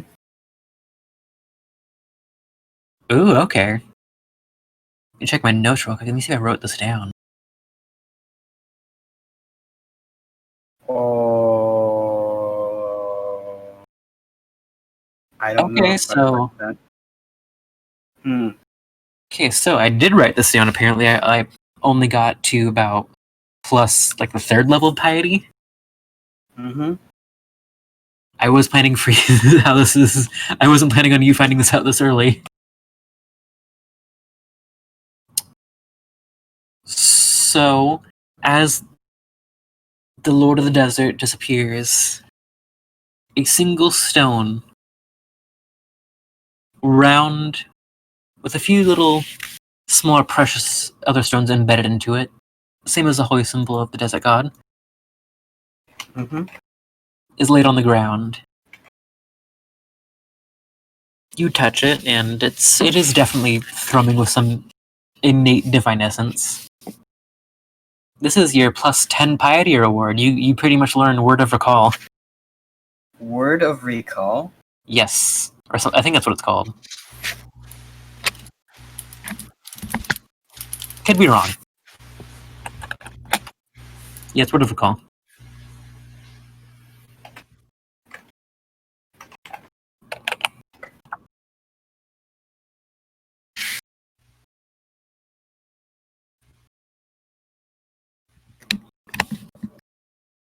You and any... Holy shit.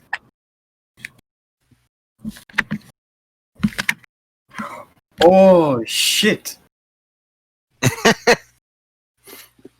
Oh my goodness. I have a 6th level spell. Yes, and on top of that, if you do so and you use the spells, if you use a spell while someone is downed, unconscious, paralyzed, death, and pretty much any status condition, it was removed.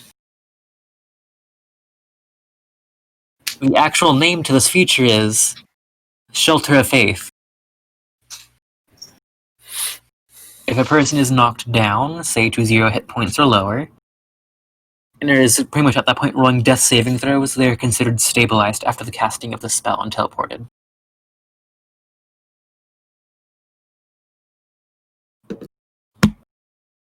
The fly is back. He has returned. So Okay. after your temple's done being built, you could probably use this. So I have a question. Yeah? How would this work since I don't have a 6th level spell slot? It's just like once a long rest sort of situation. It's like an enchanted item, right? It's more of something he knows now that Ah, okay. but But it's it's like that you got was just a symbol of like it's like here I acknowledge that you're doing good. It's like an innate spell, almost like a cantrip. Yeah, but it's just once a long rest. Mm. It's pretty much if you're in a sticky situation here. Oh, it's like a feature, or yeah, okay. Once I get 6th level spell slots, am I allowed to use it? Yep. It's just a verbal component to it. Yep.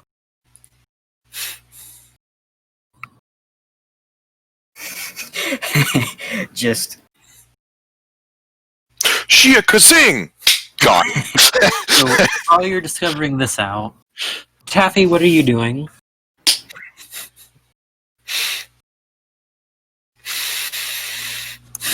Or Mawiri, I should say.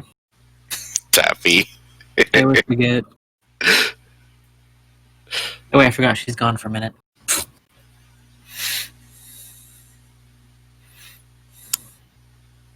So are you gonna go back to insert name of town here?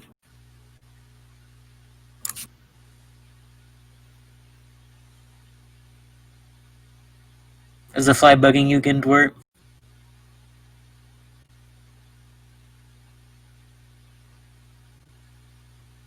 You know, it wasn't till you just said something. He summoned it. I invoke the wrath of fly. You freaking used infestation on me. Ah, she Okay. is turned. Okay, the fly left, I think. Oh, Silas is on the hunt. Okay, that fly is done for. I'm not gonna lie, I forgot you left.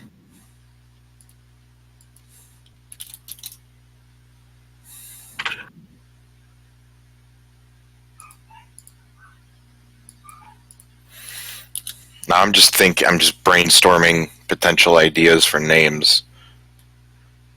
I can't come up with any.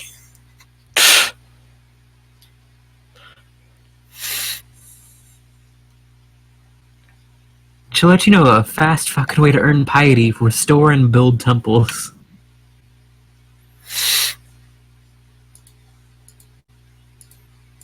It's +6 piety, and plus on top of that, you also asked him how to help the situation, which gave you +1 piety. And I was like, oh, I see.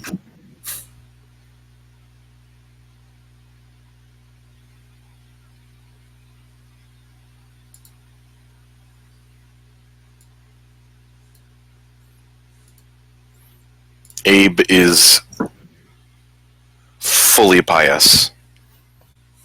I think it goes all the way to like 50 piety. Whoa. How much you... How... Hey, Yes. how long do you guys think until Abe can hit 50 piety? By the Not time that long. by the time we reach level 5?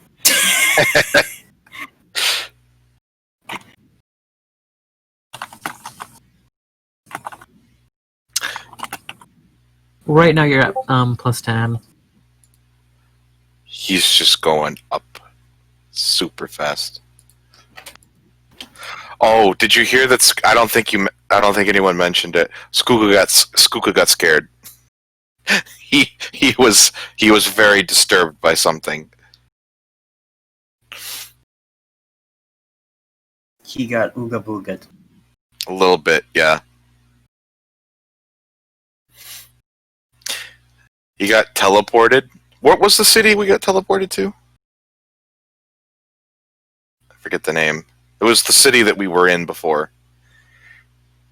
And he had never been teleported before.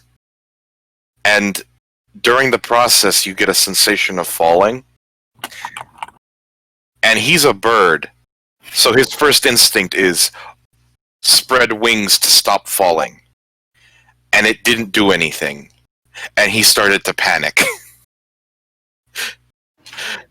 And he felt completely helpless and was like actually having a bit of a panic attack. And then when they got there, Muiri just immediately teleported away. And he was completely on his own in a brand new city after being freaked out. So he just kind of had a bit of a bad time.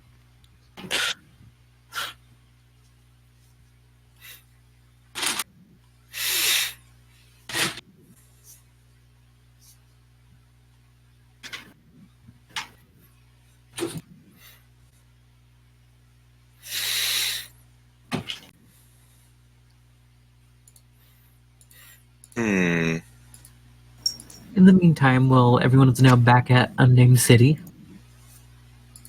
Yes. My new favorite name. So as you guys are mulling this over, thinking, and using big galaxy brain moments, Oh, damn it! eh? I just realized that I went and I got this information and I can't share it with you guys.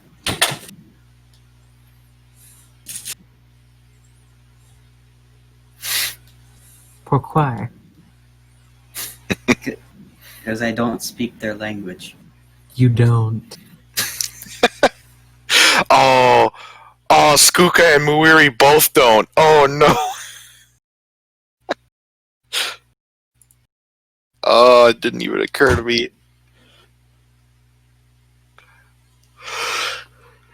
So while that's happening, you guys see smoke coming from... Oh fuck, what was it? The northeast side of the wall where one of the farmers has set up shop. Oh shoot. Beyond the wall? Yep, Okay. like on the other side. Muiri, are you there? She's busy right now. Oh, okay. I wasn't sure if you had gone back.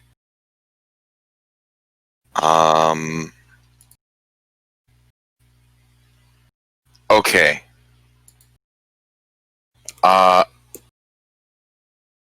Well, Skuka's gonna go cut off from following Muiri for now and go check on to see what the heck is burning. Okay, not hard to do. You just go flap, flap, flap. I'm back. I'll set up Hey. the scene. Something's on fire. Oh. Something's Yes. on fire? So that's what I think. Yes. Maybe somebody else is joining the breaking things party.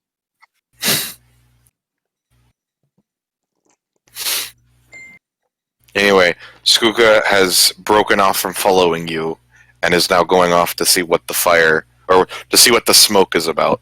I can almost guarantee she didn't even know you were following her.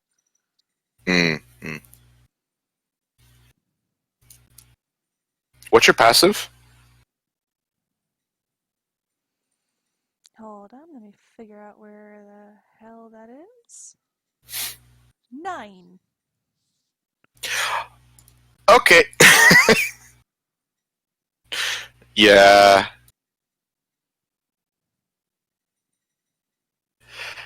Yeah. She didn't know you were there.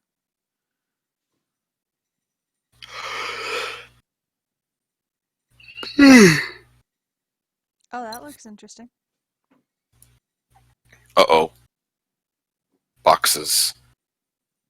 Boxes.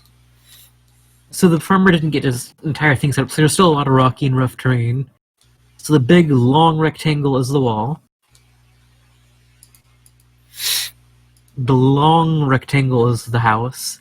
The circles are rocks, the boxes are some rough foliage.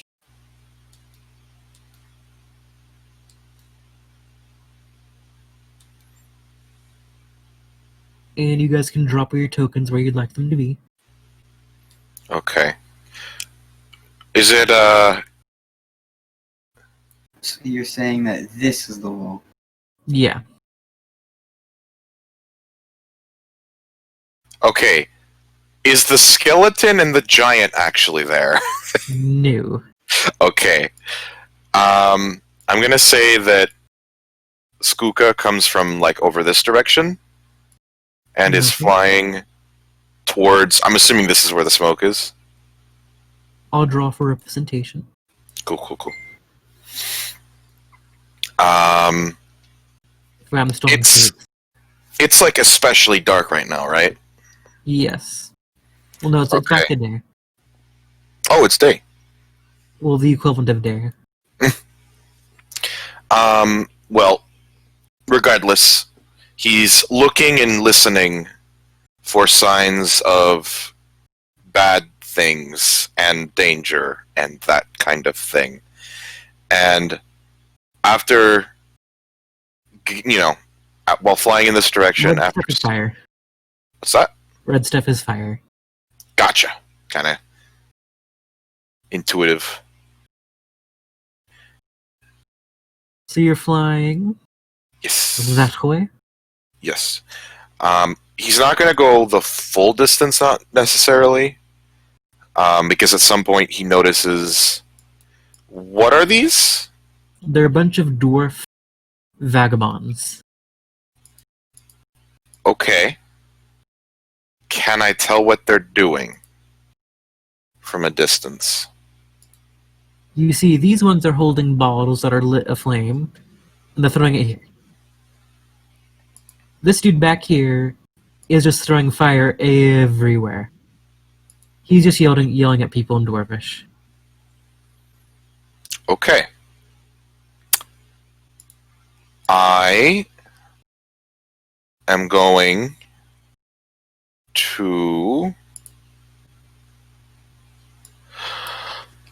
steer to the right and go try and get the attention of someone else as well, so it's not just me.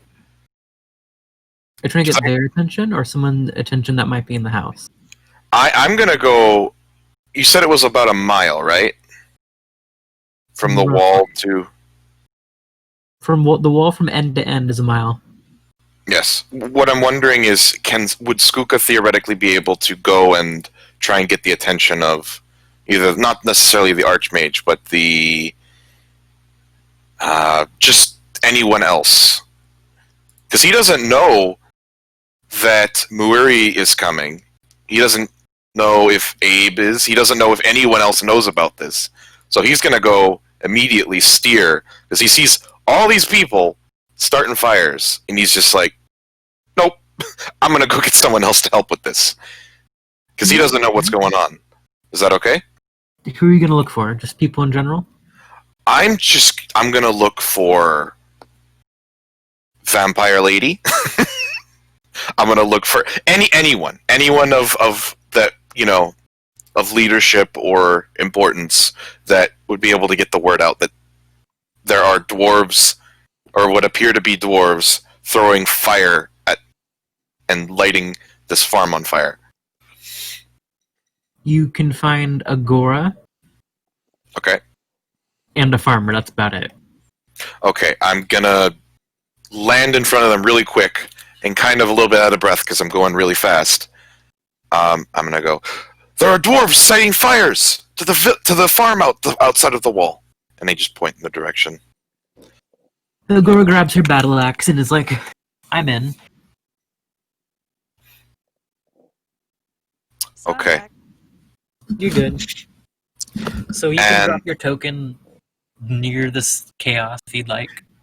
And to the farmer, I suppose I will tell him to try and let others know, because I don't feel like having them endanger themselves trying to fight, but they would be useful trying to go just get the word out. Okay. I just send him on his way, and then I'm gonna start heading back back At this point, it's going to be initiative because they did spot Abe. Okay. They spot Mori. Let me roll a check for that real quick. And Skooka's gonna be over the wall somewhere, coming back. With a natural 20, they sure as shit did.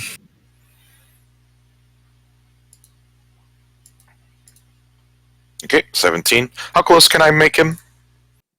You'd probably just be getting over the wall right now. Okay, so right about there. We roll for their initiatives. Oh, initiative.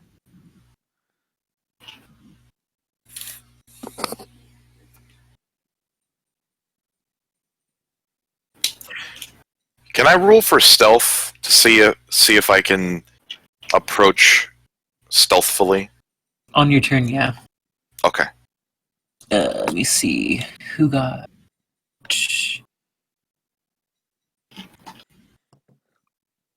Uh-oh. Everybody here except for Jason sounds tired. I'll get better. I'm only getting interested. Well, not interested. I'm only getting excited because now it's like, oh shoot, stuff's happening and I can actually deal with this. I have the capacity to deal with this. This is not beyond my 8 in intelligence.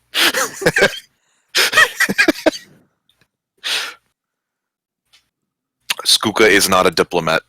He is charismatic, but he is not smart. It's gonna take me a hot minute to figure out the initiative order. So You're just bear with me here. Mori's just ready to murder things.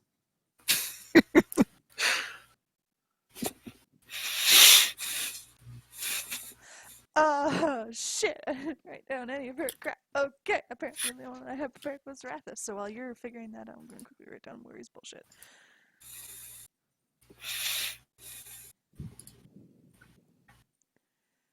Skooku, what's your dexterity modifier? +4. Muri, what's your dexterity modifier? +2, he goes first. You can actually see it. There's a little grayed out number next to the initiative. That's the modifier.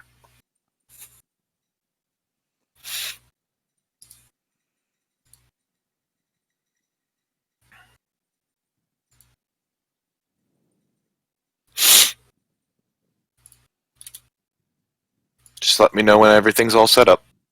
Almost ready. Gotcha. I'm writing in Agora's name right now. Am I forgetting anyone?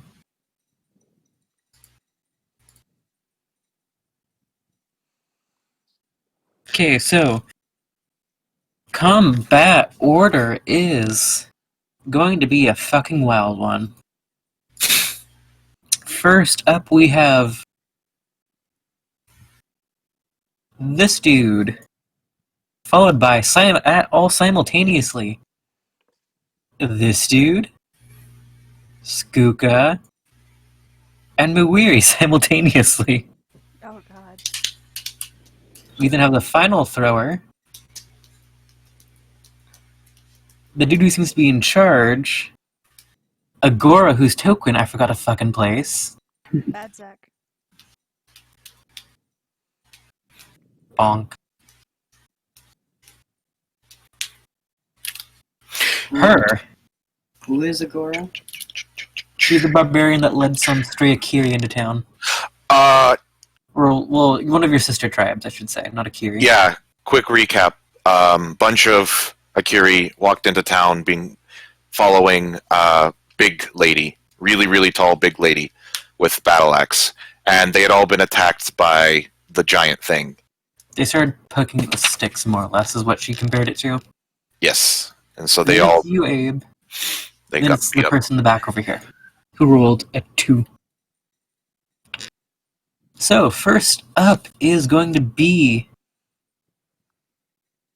that douchebag. who sees... He hears some movement going on over here, so he's gonna... How much movement? 35. 5, 10, 15, 20, 25, 30.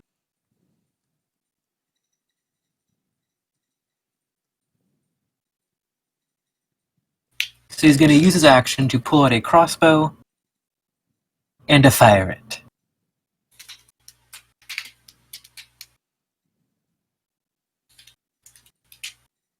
Does a 19 hit your armor class? Mm-hmm. You take 7 damage. As the crossbow bolt launches and digs itself into your shoulder blade. Well, not your shoulder blade, your collarbone. I got the front and the back mixed up. That's a first for me.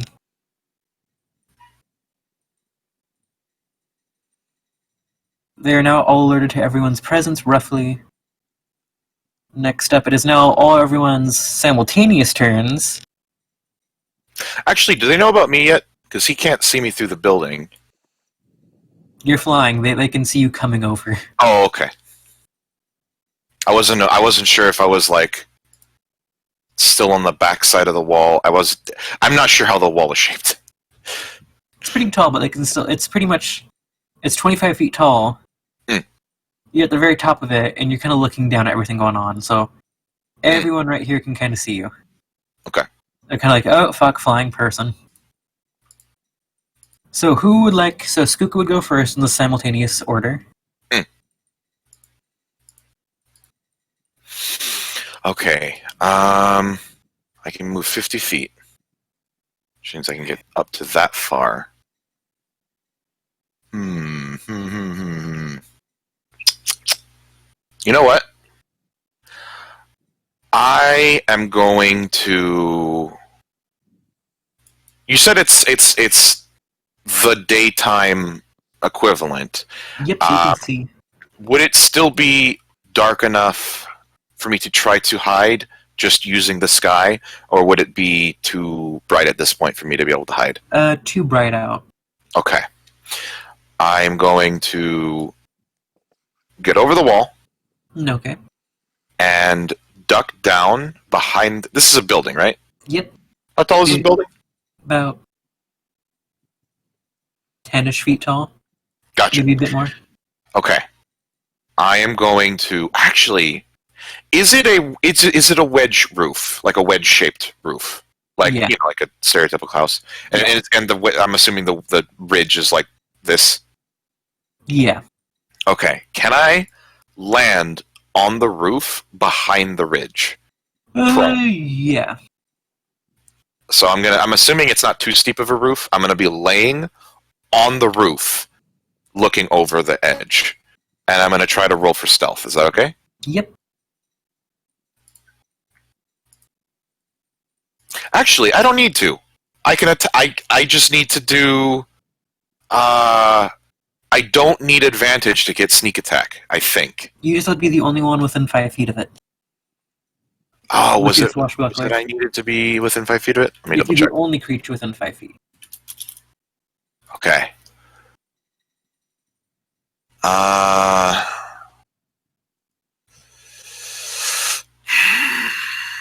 Okay, I'm gonna roll for stealth. I'm gonna try to hide on the back half of this roof. How I left and came back. How fast does this fire seem to be spreading? Am I in any danger of the fire just going over my location? Not immediately. Okay. I'm good for at least a turn. Oh yeah. Then I'm going to try to be sneaky behind the roof. So I dip down and then back up, and so that they don't see exactly where I've gone. I could be over here, I could be over here, yada yada.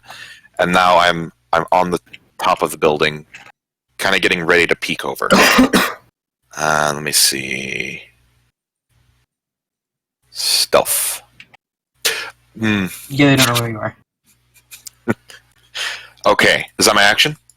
Yeah, isn't that your cunning action? Oh, right! I need to remember I can do that. Yes, cunning action. Sweet. Okay. So now that I am in stealth, I'm going to peek over and I'm going to shoot. If I'm able to, I'm going to try and shoot this guy with my bow. Whom? Oh, sorry. Can I see this guy? Yeah. Okay. And there's no like cover. Well, I'm in cover, but there's no cover issues with him. Not really. Okay. I'm laying prone on the roof, kind of shooting my bow sideways. Short bow, and I have advantage on this from being in stealth. Yeah. Cool. 25. Yeah, that hits. You also get sneak attack on top of it, regardless. And then that was what was it? Oh, D6. Like 2d6, I believe. 2D. Oh yeah, from the level. Okay, so normal attack. So that's 7 damage. And then let me double check on the sneak attack just to make sure. Yes, 1d6, and then it goes up. That's at level. 3rd level, yeah. D6, 4 more damage. 11. 11 total, yes. Still getting used to how rogues work. It's okay. So you fire your bow, it hits him right in, like, the kidney. Mm-hmm. He's like, oh! And kind of looks up to see you, giving off, which you gave off your location a little bit. Right. Am I in, like, what level of cover am I in? 3/4. Cool. It's like And a I'm laying, 5 to AC, I believe. yeah, I think laying prone does something with ranged attacks. Disadvantage. Is it disadvantage? Okay. Now it is Muiri's turn in the simultaneous bullshittery. Okay. So. They saw. You got fire there, you got fire there, you got fire there, you got fire everywhere. What would you like to do? Well, I don't think ice is gonna put it out. I'm just being dramatic. It's fun. Let's see. She can move how many feet? Where's my note? 30. So, 5, 10, 15, 20, 25, 30 should be right about there. Yep. He's about 40 feet away. Does she see that he's one of the people setting the fires? He's holding a lit Molotov right now. Well, not really holding, it's extinguished, but you can tell it's a Molotov, and it's not hard to put 2 and 2 together about right here. And right there. And right there. And right there. And over there. And let's see. She's gonna use Frostburn. Okay, what save does he have to roll? Give me 1 second. The first part is a ranged spell attack. Let's see if I did this correctly. Boop. Yeah, that hits. And then he'll take 1d10 cold. On top of, then he must make a dex save. What's your spell save? Currently a 14. Roll the 15, he just passes. Okay, so then he'll take... He would not take the fire damage, so it's just 1d10. So he takes 1 damage. Resilient fucker. Woo! So you throw your flash frozen fiery ice knife at him. It grazes the upper part of his shoulder a little bit, and he kind of clutches it. It kind of hurts like a paper cut. So that is his turn. Now it is going to be the fucker. Oh, going. Oh yeah, now it's finally his turn. He is going to move 5, 10, 15, 20, 25, 30. Checking distance. He's going to shoot you with a crossbow. Okay. Ooh. do you Does a get? natural 20 hit your armor class? I don't know, Zach. Does it hit? You take 13 damage. Oof. That hurts. And that ends his turn.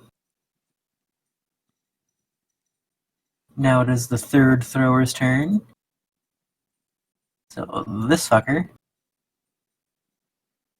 who is going to select tool, move behind here, attempt to hide.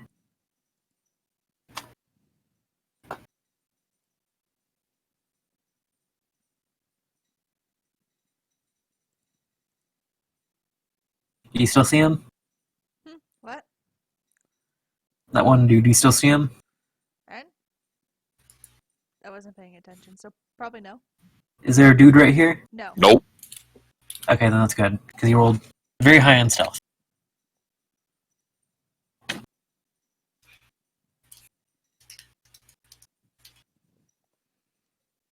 So he is now going to do. Okay. You have 3/4 cover. What's your AC normally? 15. Oh, wait. Yep, 15. See if he does this at advantage. Oh, yes, he does. Yes, he does. Actually, he shouldn't have advantage. If it's a ranged attack, it should be. He is Think hidden.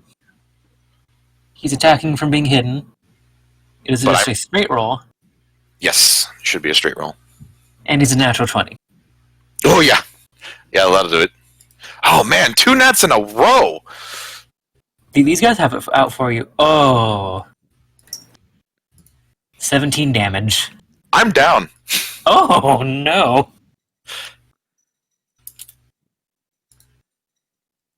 Oh, no. As I just roll off the roof. So, Schlunk.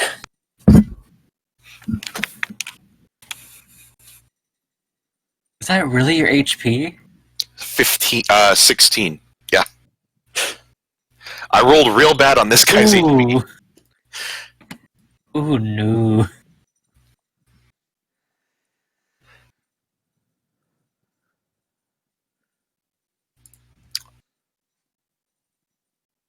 Anyway, you guys can see him again. Did not expect that.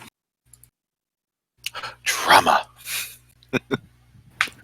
So that is his turn. Now it's going to be the leader's turn. He's going to start making his way. 1, 2, 5, 10, 15, 20, 25, 30, 30, 40. Going to dash. 5, 10, 15, 20, 25, 30, 35, 40. So he sees you, Muiri, and he's going to throw a battle axe at you.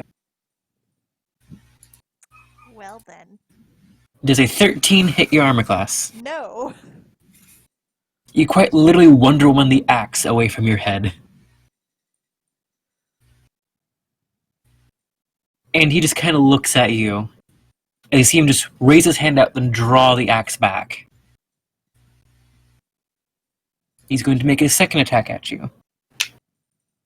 Does an 8 hit your armor class? No. He throws it again, and this time you slap it to the side with your tail. And he looks angry. He is now going to burn an action surge out of sheer frustration and throw his axe once again. Does a 15 hit your armor class? Just barely. As she has a 15 armor class. Okay, so you take 1 damage. As it just nicks the in-between of one of your skills.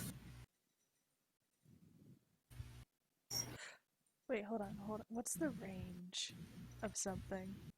Can I be an Yeah. asshole? Hellish Rebuke, you're in range. Am I?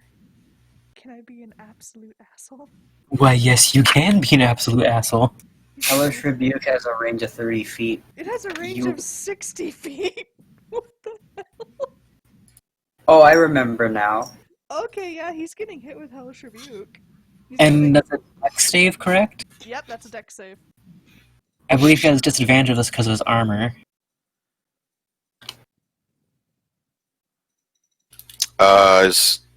Isn't that usually electrical attacks? Don't they get disadvantage on dex stuff when it's very heavy armor? No, only on stealth. Okay, either way, he still got the first roll as a 12. I'm pretty sure that fails. Oh, yeah.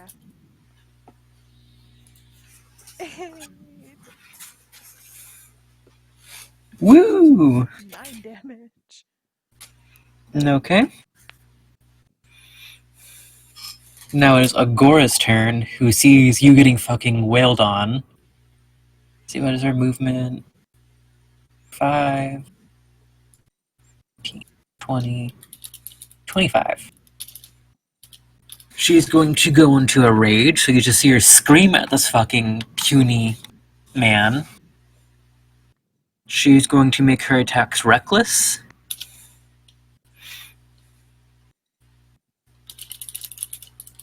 Okay. So they both hit. She is two-handing this battle axe. That fucking sucks. Hmm. 2 1s on a d10. Plus Get it, buddy. 2. Get it. Oh, he It's still 10 damage total, but still.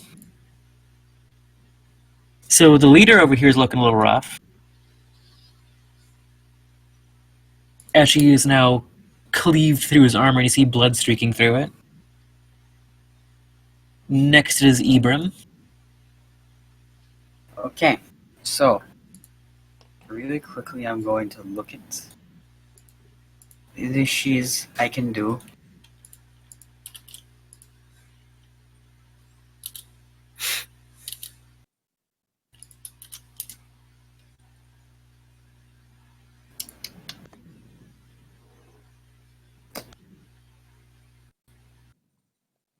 Okay. I know what I am going to do. What would you like to do?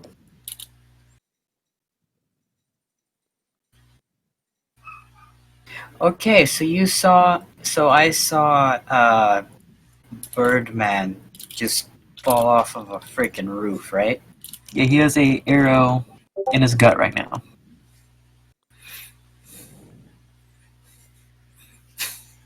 Okay. I am going to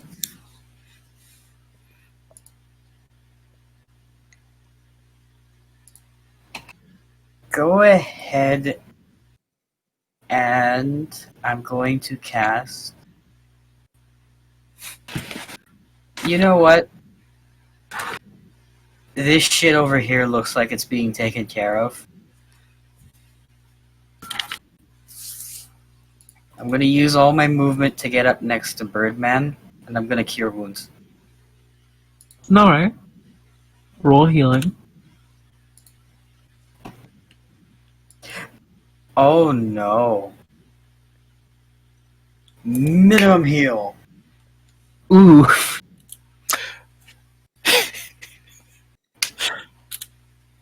So, Birdman, you feel the air rush into your lungs as the air falls out of your gut. The wound now healed by He this goes, very odd-looking man. Your stomach's going to be sore in the morning, but you're going to be fine. he just coughs awake. And he puts his hand on your shoulder and just gives you the thumbs up.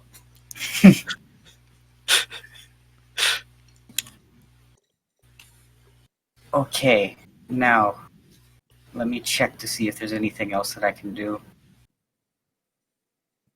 You can As bonus action. Yeah, I'm checking to see if there's any bonus action things that I can do.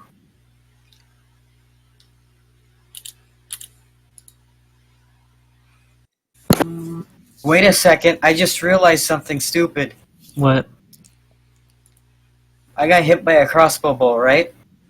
I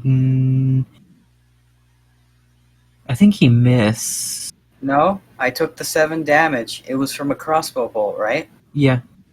I have resistance to piercing damage. Because of my piety. Oh, that would make it a... Does it round up or down? Rounds up. So that'd be 4.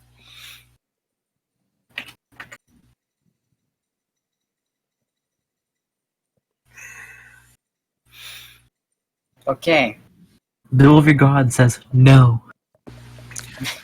They, as it goes in, they just stop it from going as deep as it normally would have. It's because his god is against adultery. God damn it. And yet he's fine with you traveling with an adulterer. Just imagine the god, these heathens hurting my follower. Not on my watch. Is that your entire turn? Why, yes, I will now leave office. Goodbye. Kings. President Abe is 10, 15, 20, 25, 30. Let me check out the specifics of the spell.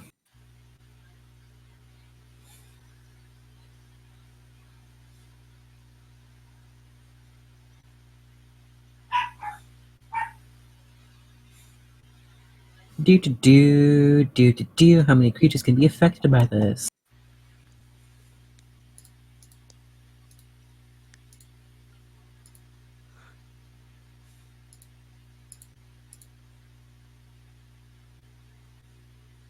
Okay, they're out of range. Never mind. He is instead, or she, I should say. This is a female. The person is going to raise their staff, say a bunch of fancy words, and then cast Firebolt on Agora.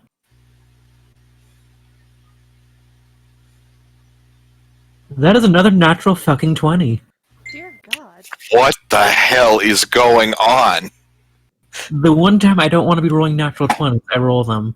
I am so offended that Hey! when I play Loke next, I'm going to get every fucking natural one. The amount of natural ones on our side and natural 20s on there. What the heck? I mean, good news is it rolled a 1 on damage. With duality. So it's just 2 fire Thank you, damage duality. to Agora. Thank you, God of Duality. So, as the fire bolt reaches out to Agora, it slams into her face, but she has no hair to singe off. And just shrugs it off like it was fucking nothing. It goes back up in the combat order, so it is now this fucker's turn. 5, 10, 15, 20, 25, 30. No, she's gonna start right here. He's then going to turn at you, Muiri. Mm-hmm. Let me see. He does have the feet. Gonna shoot another crossbow bolt.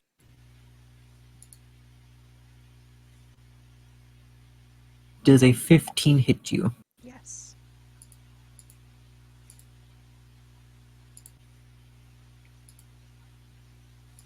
Hello? Sorry, I said yes. It didn't cut. Yeah, it didn't pick up. You take a whopping 2 damage. Oh no. Minimum damage. Next up is the simultaneous turn. So, Skuka, what would you like to do? Okay, I have been the big hurt. Let me But see. you're alive. I am alive. Thanks to this person that I don't know. I think I might have seen them at some point, but I've never talked to them. Oh man, am I ever limited. Okay. I can move 50 feet. How tall was this wall? 25. 25. Okay. You're Can- getting up from prone. Yes, which is... Oh, that's half my movement. Okay. That's not really viable. Hmm. Hmm. Okay. I'm gonna. Ooh, okay, okay. I can move and then take cover. Okay, I'm gonna move to this corner. I'm assuming this is like. It's kind of weird the way it's like halfway, but is this still behind cover? Yes. Okay. I'm kind of like. Like, It's just there. half cover. Let's see.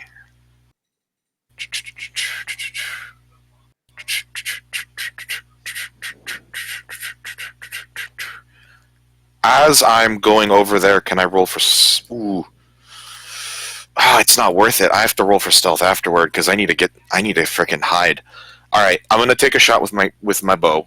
Okay, roll. Normal shot. Pew. What are 18. you attacking?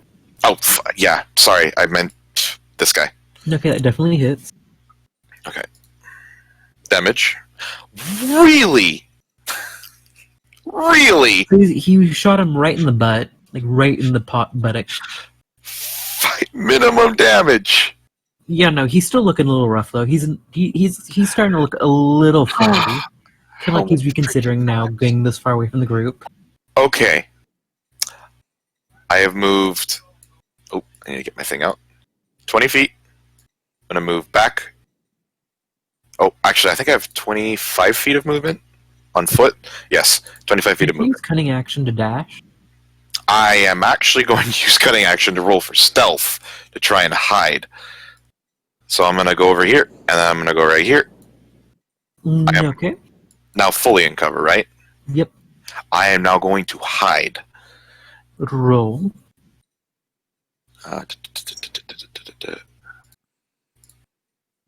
You open a window and go inside the house. Man, To which you enter the house, and it is a bunch of frightened people. just Do they Okay. not notice him go in? They don't, but he knows they're frightened. He knows they're frightened. okay. Before I end my turn, are there any doors on this side of the building, or are they all on this side? There's one there, Mhm. and one over here. Right here, I should say, not right towards the fire. Right here? Okay. Okay, well, that's my turn. Okay, Right. next up is Muwiri. Okay. So, odd question. Odd answer. What would happen Mm-hmm. with a fog cloud? Okay, like Because I'm looking at it and it just says it can spread around corners. how big is it? 20-foot radius.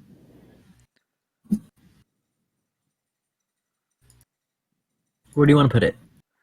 I was thinking, oh bad. Being a bit of an asshole to the store of fear. Where? The one that shot me. Oh, the one towards the house a bit more? Yeah, that one there. And just slapping it down right on him so that he'd have to walk through the fog. And let's see. 1, 2, 3. Ooh. It would hit these two as well, though. How big is it? 20 foot. And where was the center point? Where was the center point exactly? This guy. Right here. And it's a 20-foot. Okay, so that is this. I am in fog. I just said no to everyone. just huge Silent Hill Zone. I mean, I can cast silence in there and really make it fucking. Silent There we Hill. go, shitty circle. A fog. It's a potato. We're trying, we're Fog trying. potato. Fog potato. Hell yeah. As you just kind of wiggle your fingers a bit and smoke bomb. Oh no. That reminds me of Narvik. I have We're a asleep. question. Yeah. Fog is made of moisture, right? Yep. What's it doing to the fire? The fire's kind of pushing it away. Mm.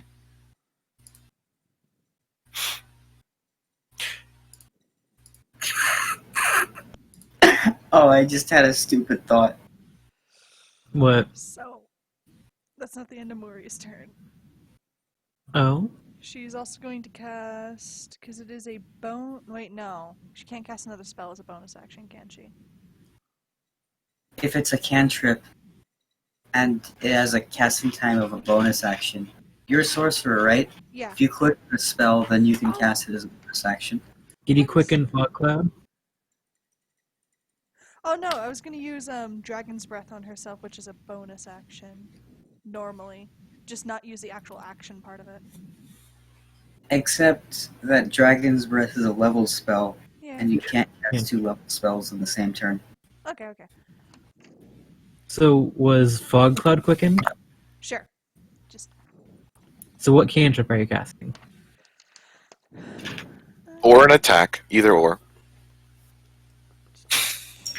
Throw another knife at him. Just pull it out of your cleavage like hooker knife. she does have a dagger. Just gonna move. Oh god, no! I have to hit select now. 5, 10, and I assume she can see that dwarf there. You can see like half of him.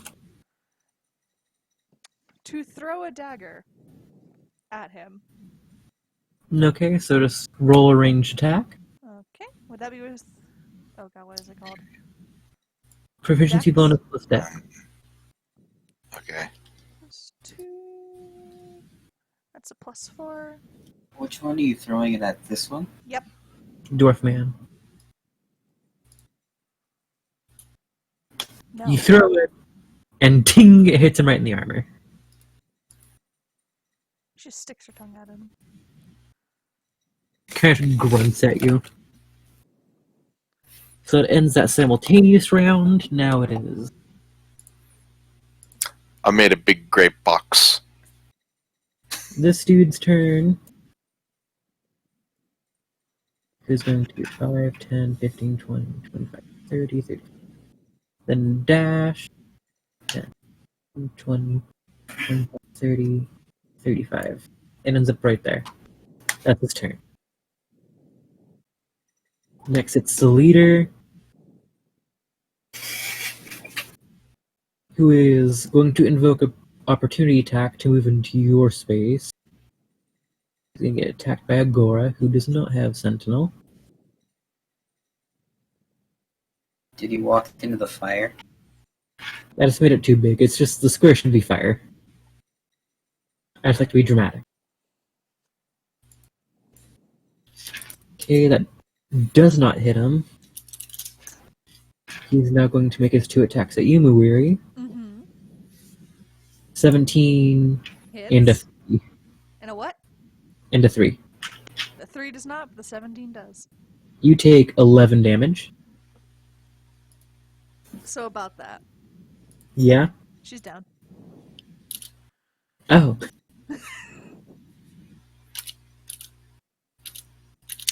Real glad that I went and got that farmer to go get help now.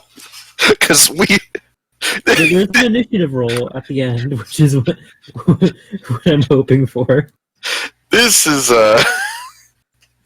Ooh! And Abe doesn't know that Mawiri went down because of the massive fog cloud. Wait, did Also, it disappear because she's down? If it's a concentration Oh. spell, yeah. Is it concentration? In which case, then, Oh no, Yeah. Scoop was gone. Wait.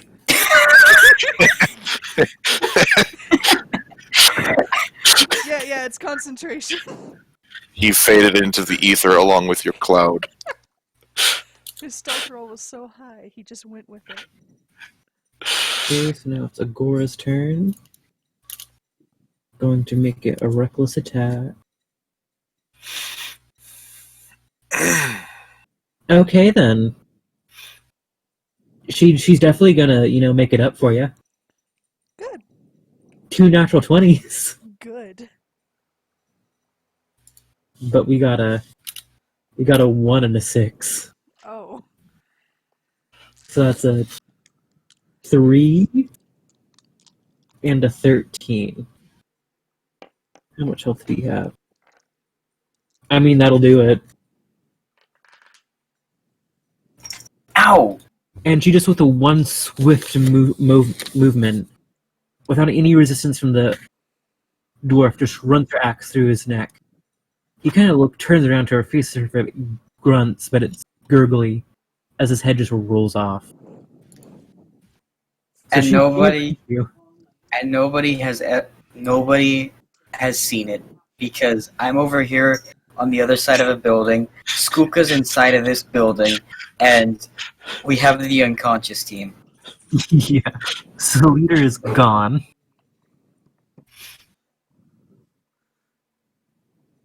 So Gora went.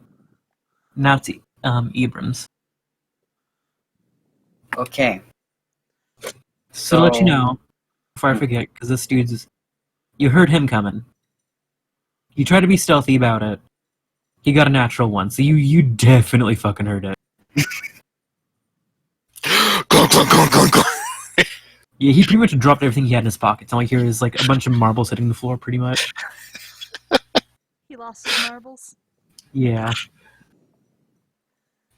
I have an idea that would be really dumb. I'm all about dumb ideas, so please continue.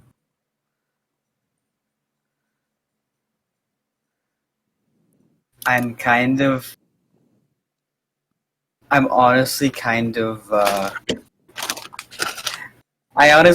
of want to wild shape into a Hans and then pretend that I'm just a random ass horse and just like be over here so that when he comes up close to me, I just kick him in the fucking face. I'll allow it. This entertained me. It entertained me greatly. Okay, Zach, I have to Yes. ask a question. Yes. You said that he dropped his marbles. Did you roll to see if he fell on them? No. But now I shall. There it is. That one, my natural one's coming back to me, baby. So you just kind of hear, no, no, no, no, no, no. And he takes 1 point of damage. He's just shouting it from over here. You just hear it all the way over here. No, no, no, no.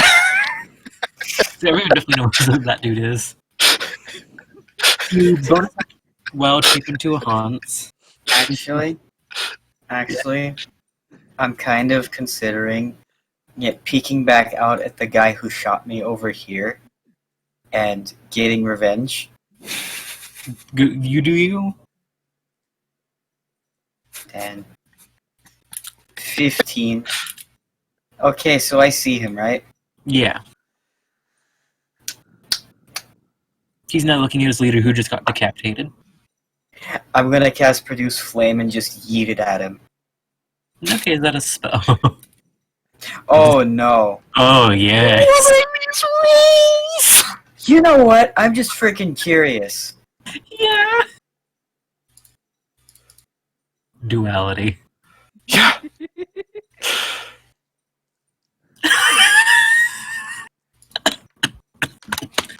Okay, so, Emery, wait Abe. for the reverge Yeah? of the fart demon. Oh you start no. incanting the spell, drawing upon the very essence of nature itself. You cast it, but nothing really happens. You're kind of still holding to that spark of magic from the fade. And you see that little spark float down. And it touches a little sprouting bit of aloe vera. The ground around it begins to rumble, and it uproots itself.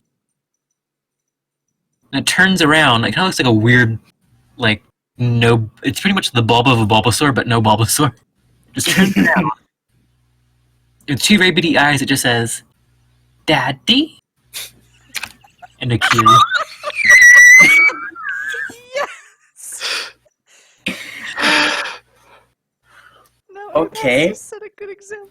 Does it say that in Akiri? Yes. Yes, it did. You awoke a fucking aloe vera plant. Okay, God. so Do you stomp on it or something? no. What is wrong with you? I don't know, but I was just expecting, oh, what the fuck is that stomp? Jane, more likely kick it like a soccer ball. Okay, so Oh god. I can very clearly see that Mawiri is down, right? Yes, you can. Okay. That was a cantrip that I somehow managed to awaken an aloe vera plant with. Yes. Not one, y'all. I don't know if that tops Urza awakening a rock. To let you know, I'm kind of selling your Nat 1 magical fails, and I slowly add them to a list. So anything that I come up with that is just wonky, you just add to your own list. Yeah, and to let you know, I rolled the 100 on magical fail, and that was the 100. You got a 100, and I'm like, oh. There ain't any rocks nearby, but you know what? There's desert plants. You're just like a fine addition to my collection. It's like, yes, a man of culture. Okay. Healing word. Okay, we're your backup. That's another nat 1! Wait, 60 feet? Yeah, Why within 60 it's got a range of 60 feet. You're 50 from me. Yeah. Holy shit. Yeah, you're up. Can we You're use like a dice rolling program outside of Roll20? I don't trust this fucking program It anymore. was up. Dude, it was out for you guys' blood. Is that your turn, Oh, Abe? Okay. flashbacks to fucking Michael Jackson skeleton.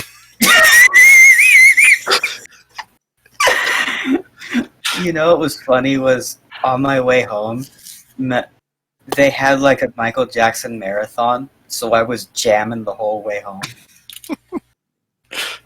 And one of the last one was Smooth Criminal.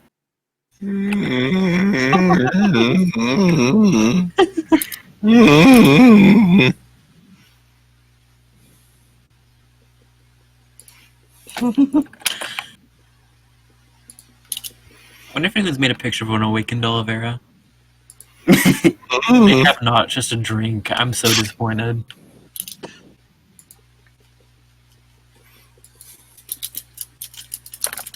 Okay. So I googled D&D Awakened intending to put plant, and it actually auto-corrected to shrub. All I had put in was awakened, and the first thing was shrub. yeah. Is it really that common for Yeah. shrubs to just be awakened? There is a creature stat block for that. And I love it. Baby. Okay, so... Abe, is that your turn, correct? Yep. Anything else? I've used my bonus action, my main action, and I believe I've used almost all my movement, so I don't really know what else to do. Except I'm in half cover, right? Yeah. Okay, then I'm okay with just sitting. Okay. Let me check something real quick. make sure I'm doing this right before I get yelled at.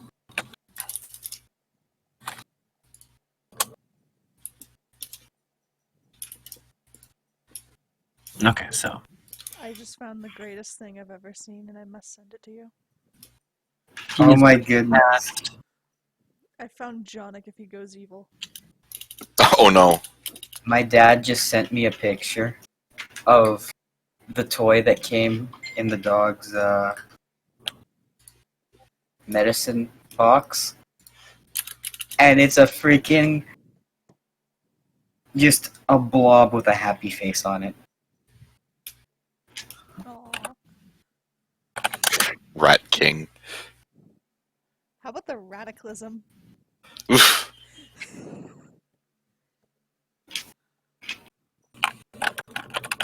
Skelly cats.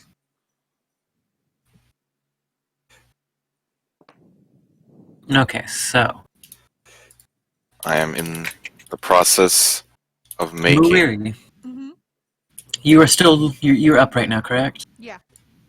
He is going to cast Acid Splash at you, so you must make a Dex saving throw, along with Agora. Dear God. Oh, not- you have disadvantage on it because you're prone. It can't get any worse. Let's Oh, see yes. what the other one was. A pass. This is the one time Stephanie would have come in so much handy. It's just gone. She's not here anymore. So your boots are gone. They're gook. How much damage? Let me see. Let's see what the dice gods have in store. That's a 6. She's down again. I'm melting. Today is just not anyone's day. Somebody tries to do good, gets downed twice. I'm about to burn a second level spell slot to make sure that you're gonna stay up. Live, damn it. Just like after the battle, Abe walks over and just starts yelling. It wouldn't be so much yelling, but like he's gonna go make a bunch of health potions and just freaking give them to you guys. And you... Wait, what did she He's going to use a few sorcery points. Use Quicken Spell. How much damage does it do at second level?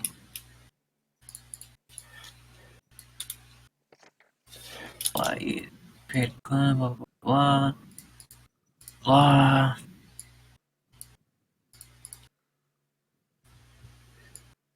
Okay, so that's 4d4 plus 4? Yeah. As he quickens Magic Missile. Oh. At who? Ah, go away, Dice Roller.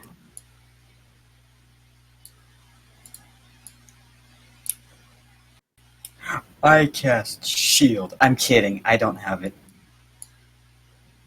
It would have come in so much handy right now. What are you doing, Sam? Where did you get a Pepsi can? I cleaned this room. There were no Okay, Pepsi cans. Ibram. I get hit with 14 force damage. Yes. Okay.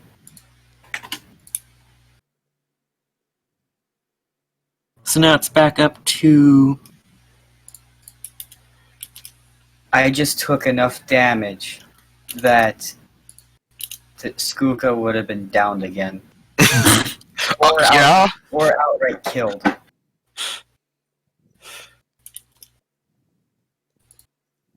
He's going to try to shoot a crossbow bolt at you, but you have half cover. I've been making this, and it was really hard not to giggle. Does a 10 hit your armor class, Ibram? No? It hits the side of the building. Oh. So now it is Thrower 3's turn. 5, 10, Oh, he has to get it from prone. He gets here, looks at you guys. Let me see how far you guys are. He has disadvantage on this. He's gonna throw a dagger. He just goes, Pretty much. He's gonna try his best right now. That is 2 natural ones. That is a critical failure. what do you mean 2 natural ones? We could see it. That was for something else. That was for someone else's initiative. Oh no. Who's coming in to save the party? You're about to see. Please, Every time someone goes down, we are getting completely destroyed. It is not fun. What are you talking about? I freaking got this shit. I'm Abe, overconfident. Abe is the only one who's got this.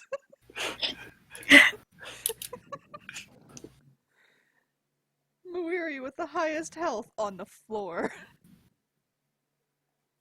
Abe just over here just took a freaking 2nd level magic missile. And he's just like okay. That one Yeah. he tries to throw the dagger, but the blade drags across his skin and he takes 2 damage.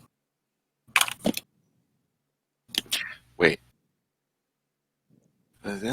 He throws up that bad. The leader is gone. Avora is gonna pull you out of the acid with half her movement.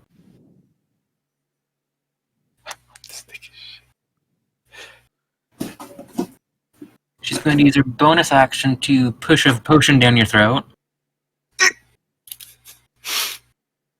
And it's going to be Reg. Yes, the go-to strategy of my group in towards the campaign. Just freaking You regain 9 HP. force feeding each other potions. it really is. 7 health now. Okay. Now that that greatly alters what I'm gonna do. Do do do do do Battle mode engaged. do do do do. It's like freaking Abe just has this freaking halo over his head when he's in heal mode, and then out of nowhere, once he sees that everybody is fine, just sounds of whirring, and then he has 2 miniguns in his hands. I was gonna say, just grab the halo, snap it, and throw it at them. Yeah, so this is now their turn. No. I'm just picturing it's Abe Oh. with a halo, and then he polymorphs into a unicorn and just fucking stabs someone. Oh, goody. Like, cheers, love the cavalry's here. Okay, so that's going to hit that one. That's 8 damage to Fucker.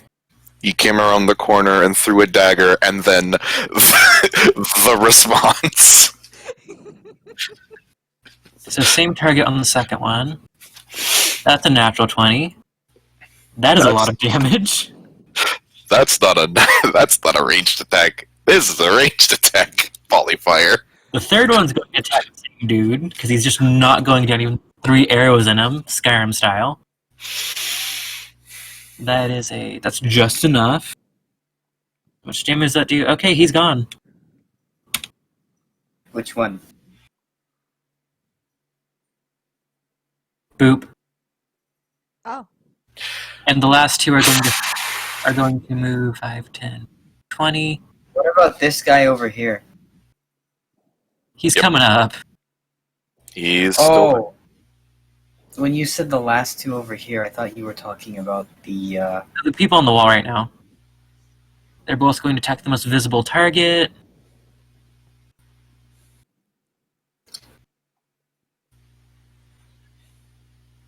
Damage. A 1 and a 2.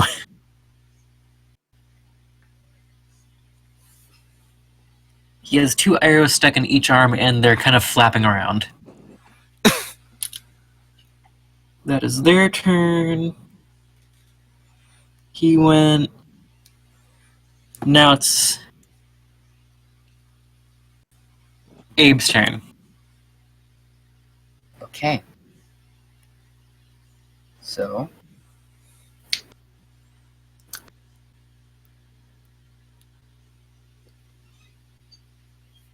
I don't quite have enough movement to make it.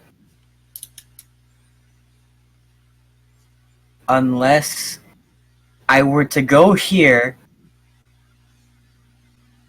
and then I tell the barbarian to kindly step out of the way. Would you like to try?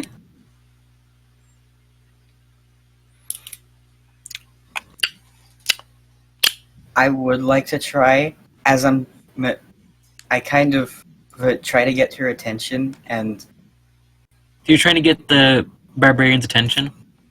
yes, and cycle through the languages, and I'm making motions like to move out of the way. Or to duck, or something. She gets the idea. Okay. Does she move out of the way, or does she duck? She ducks.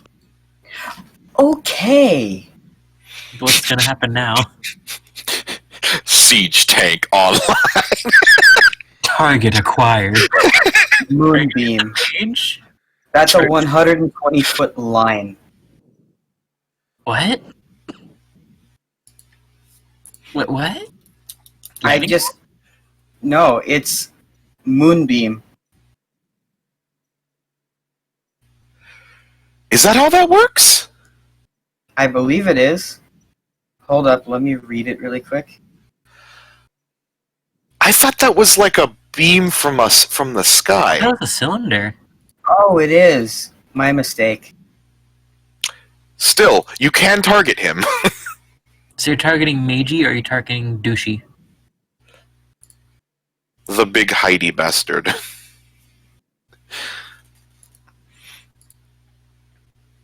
Oh, he's rotating. Hold up. Rotate. Analyzing. Scanning. Target acquired. Just Hold blast up. a hole through the roof. Hold up. I know what I'm gonna do instead. Yes.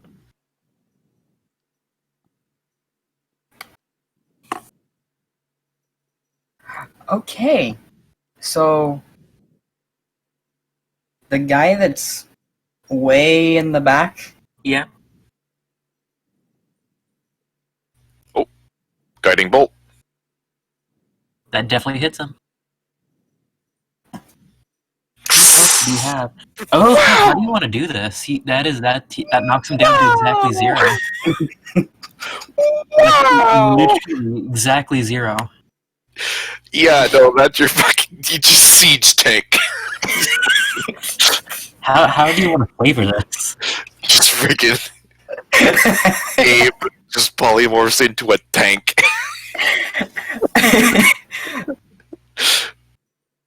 Okay, so this is gonna sound really stupid, but the only thing that I can think of is Abe is just saying a prayer, and he's moving his hands. Is it because of the somatic component? And the whole time that he's doing it, there's just this really, really low whine that starts to get louder, like... and then he shoots it, and then it just goes... like a freaking laser. You just want to laser this man to death? God. The God railgun. And it just freaking strikes him directly in the face. So you guys see Abram start to pray in the middle of battle, clutching his holy symbol the holy symbol then begins to glow, and it makes this odd, high-pitched whining sound. It gets louder and louder and louder, till you just see this fucking anime laser just come rocketing out of it. It starts out as just a straight, small line.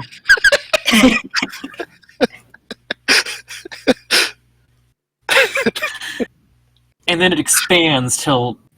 And then the blinding light stops. And there's a perfectly round hole in his face. It's just you can see right through his skull.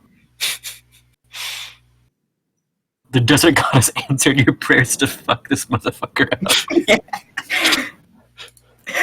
The anti-mage. Get Mage Slayer. He's deleted. Is that your turn, Abram? Actually, I'm not done yet. But wait, there's more. But wait. Okay. So... Oh, wait, yeah. I think I am done. Okay, so that's... Actually... So it's just the cast. You're gone, you're gone, you're gone. Actually... Yeah? I take that back. I hauntify. Boom! Haunts. Let me mark off the spell slot that I used for the first level spell. After doing this dramatic energy beam of death that completely annihilates that guy.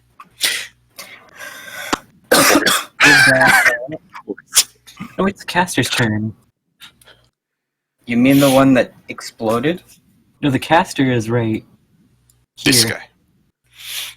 He sees the situation. 5, 10, 15, 20, 25, 30. Dashing. 5, 10, 15, 20. Okay, he's off the map. But I am a Hans, you see. but you see, I am. No. I am going to go and run him down. Run. Just a fucking massive horse. As you're doing that, like the barbarian just like grabs your neck and swings. No, the god is having flashbacks to the Holy War.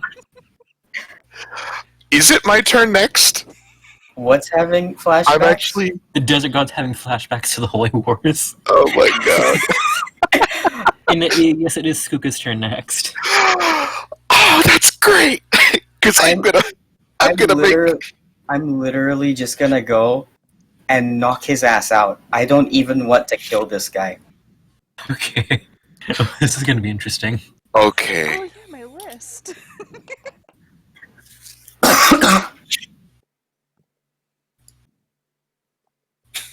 You guys have fun. I just have to make some tallies. So to let you guys know, after this battle, y'all's getting to level 4. Yeah. I know what Moira's getting now because she's kind of angry. They're tough. Yeah, she's looking at Okay. I would like to attempt to do something. Go on. I want to try. Is there this door right where Yep. is it here or here? Wherever it is. The 40 feet right there. Okay. If I were to just fly into it with all of my weight and all of my strength, It's a rickety farm door, so if you're gonna break through it, this is gonna work. I'm gonna go, oh yeah! Roll hilarity with advantage. Just a straight dice roll. 17. So, As I Get the just fuck out of him. As I you just break the door and just do an fucking- anime style slide on the ground as he just sees the haunting owl eyes of death shine back at him. Okay. I'm gonna roll a wisdom save. Probably. At disadvantage. And then I just screech at him with the death screech of an owl. Yeah, he's scared. You see a little wet stain starting to gather up. And I- then just found a GIF that accurately represents what happened with Abe.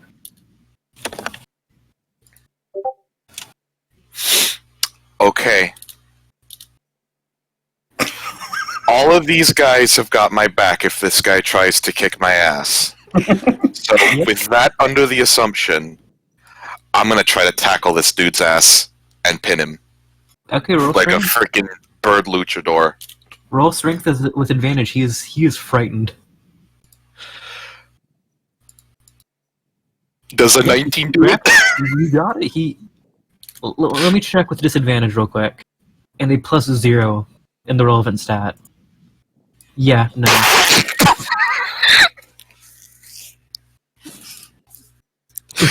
No.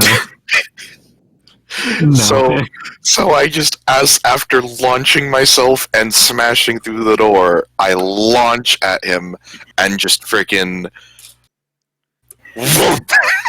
You legitimately, you legitimately did such a barbarian thing just now, and you're a rogue. A god somewhere is proud. And Abe, since we're technically out of combat, do you want to haunt that man down? Yes. Okay, roll strength at advantage. Using the haunts his strength. Yes. Okay. Let me see. Excuse me. Excuse me. Let me see if he makes his dex check. Nope. He got a 5. You trampled the fucker. Non-lethal, because he said you wanted to take him back. Do I stomp on him like the horse does to Mushu and Mulan? Yeah. Okay.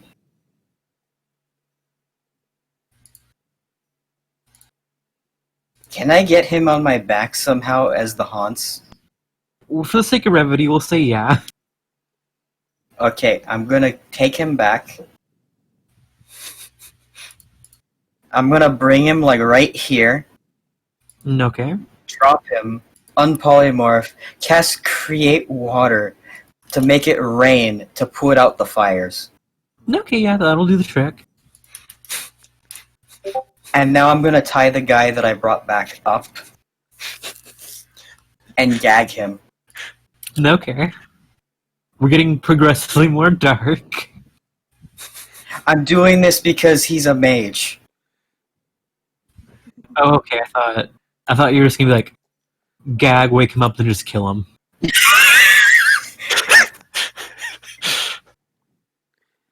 I was expecting a totally different angle, I'm not gonna lie. What, did you think that Abe was just gonna go, like, super dark all of a sudden? I don't know why, but like your voice just implicated that. I'm like, oh, what did I do? That's okay. Now, what I'm really curious about is who was it that hit Skuka? Because if it was this guy, So should we bring him back to like It was this guy. mm, where Mawiri and them are, Abe? Hmm? Does he bring him like straight back to Mawiri and the barbarian and stuff? Unconscious, and then you guys just see it, Abe tie him up and then gag him. so And also, now it's raining. Because Abe is just like, fires need to be put out.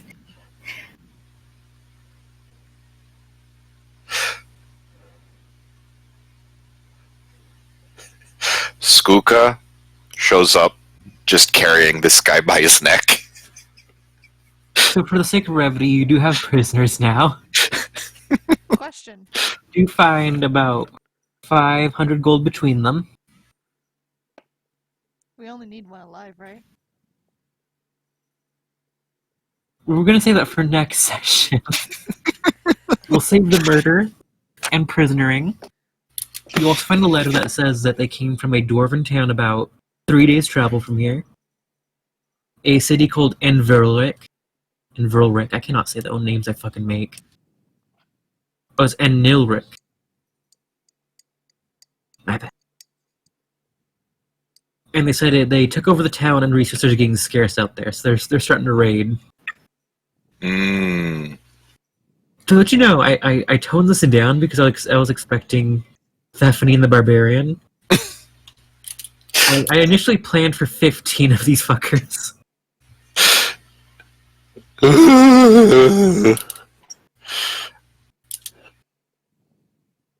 So you guys do make it to level 4 across all characters. Sweet. I need to do it. Are you telling me that I need to level up all? What? Yes, Vavoth, Freaking- Marvixus, and Abram. They're all level 4. Suffer. As I will also suffer. Because guess who's getting the tough feat? How beefy does she become? So let's see, 27 times 2. Let me do some math.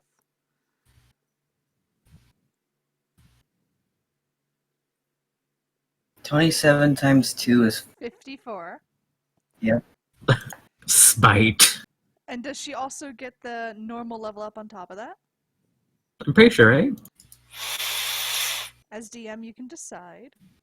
I thought she does, because you get a hit dice when you level up. Good. Hold on, let me look up tough. I know I get a plus something.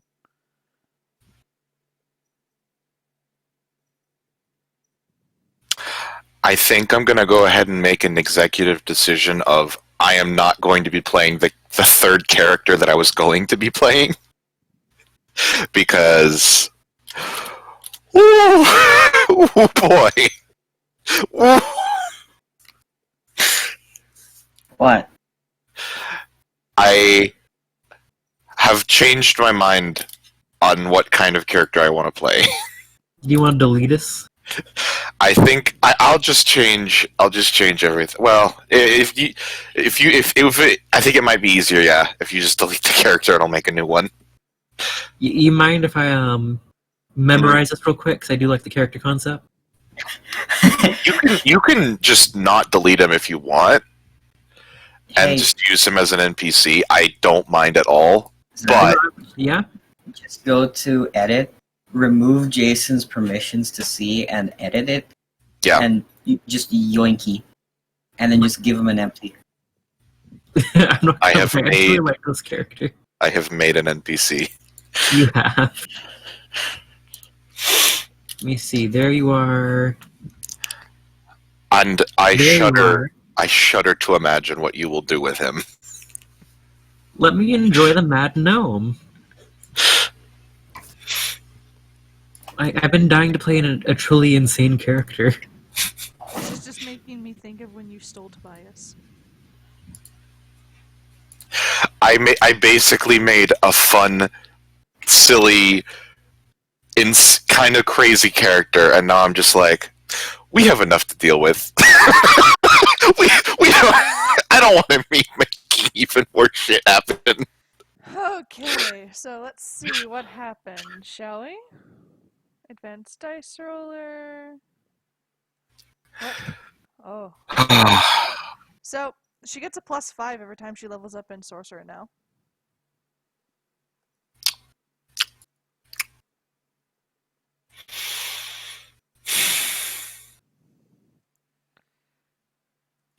Do you want to know how much health that is? How much health Mawiri now has? That's a good roll. She has 63. How? It's because of Dragon Soul with Sorcerer, and also Tough. Plus, she's already got a +2 in Con. Freaking. I need to make Skuka tougher. I need to do something. I just imagine she gets up and just like spits blood out. Zach? And is like, Zach? You still there, buddy? Zach friend? Friend, I was on push to talk because I had a fart. I'm sorry. How dare you push My, okay, so whenever I go push to talk, it's because my mic is very close to my ass. And I don't think anyone wants to just feel the essence of my ass So- blasts in their ears. so, can I just take average for HP? Because I don't trust Roll20 to do rolls. If you'd like, yeah. I am scared. I've already gotten 2 bad rolls with Skooka. If you'd For like, health. you can roll your hit dice still to see if you would get anything better. And if you don't get anything better, you can keep the average. Thank you. Because a 4, and I think... What was it? It was like a 4 and a 3 or something. Okay. 27 now. Just 16 HP is not fun. Don't play wizard then. Oh, Dwart? Taurus. Dwart, I'm gonna let you in on a little secret. He was gonna play Wizard. Gobi had 14 HP. He was not a tanky boy. It would have been. That's part of why I'm just like, no, no, no, no, no, no, no, no, no, no. Abe is a full caster, and he's just like he gets hit by an attack. Tragic. Sound of freaking glass breaking. I ain't hear no bell.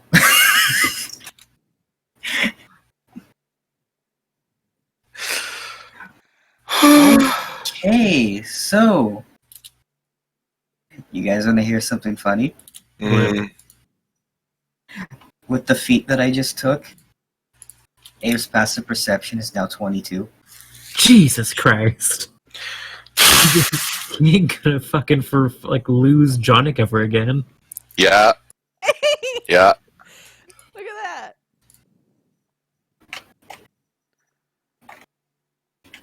I'm pleased. Okay. What is rogue hit die? D8? It's a Yep. D8. Alright, let's see if I get a good roll for my hit die. RNG says no. So, what was the average again? 4? Yeah. Ah, yes. Okay. It's actually 5. Oh, no, yeah, it's 5. Okay. So I just got 5 HP for Skooka. So I have a question. Yeah. For alchemist supplies, which stat is that tied to? Try, as my brain dies. Intelligence to make, wisdom to find. Okay, so I'll put that as query. Wow, Skooka doesn't get anything. He gets a feat and 5 HP. So, guys, you want to hear in order what each of my characters' health is right now? Mm. Onion Kobold has 27. Rathus has 37. And Mawiri has 63. Level Yeah. 4. Level 4. We shall now see the feats and ability square improvements. Oh, and Janik gets a druid wild shape improvement. Oh, and another spell slot. I think Wow. I think I do as well. Fourth level is real harsh on rogues. They get a feat and a little bit of HP. And meanwhile, druids just They're trying. So I mean, I wound up picking up my feet just now. Janet can now turn into a crocodile. So, I picked up Prodigy. So, Ooh. Ooh, I get another cantrip. so, And another spell. so much to everybody's surprise, after tying this guy up, Abe looks to Mawiri and says, "Are you hurt?" Mawuri, In common. Mawuri, currently very enough filled in spite to just not give a shit anymore. Kind of just picks herself up and just walks the fuck off. Skooka, not thinking this is weird at all, because he had no idea, just kind of goes, "Yeah, me, please."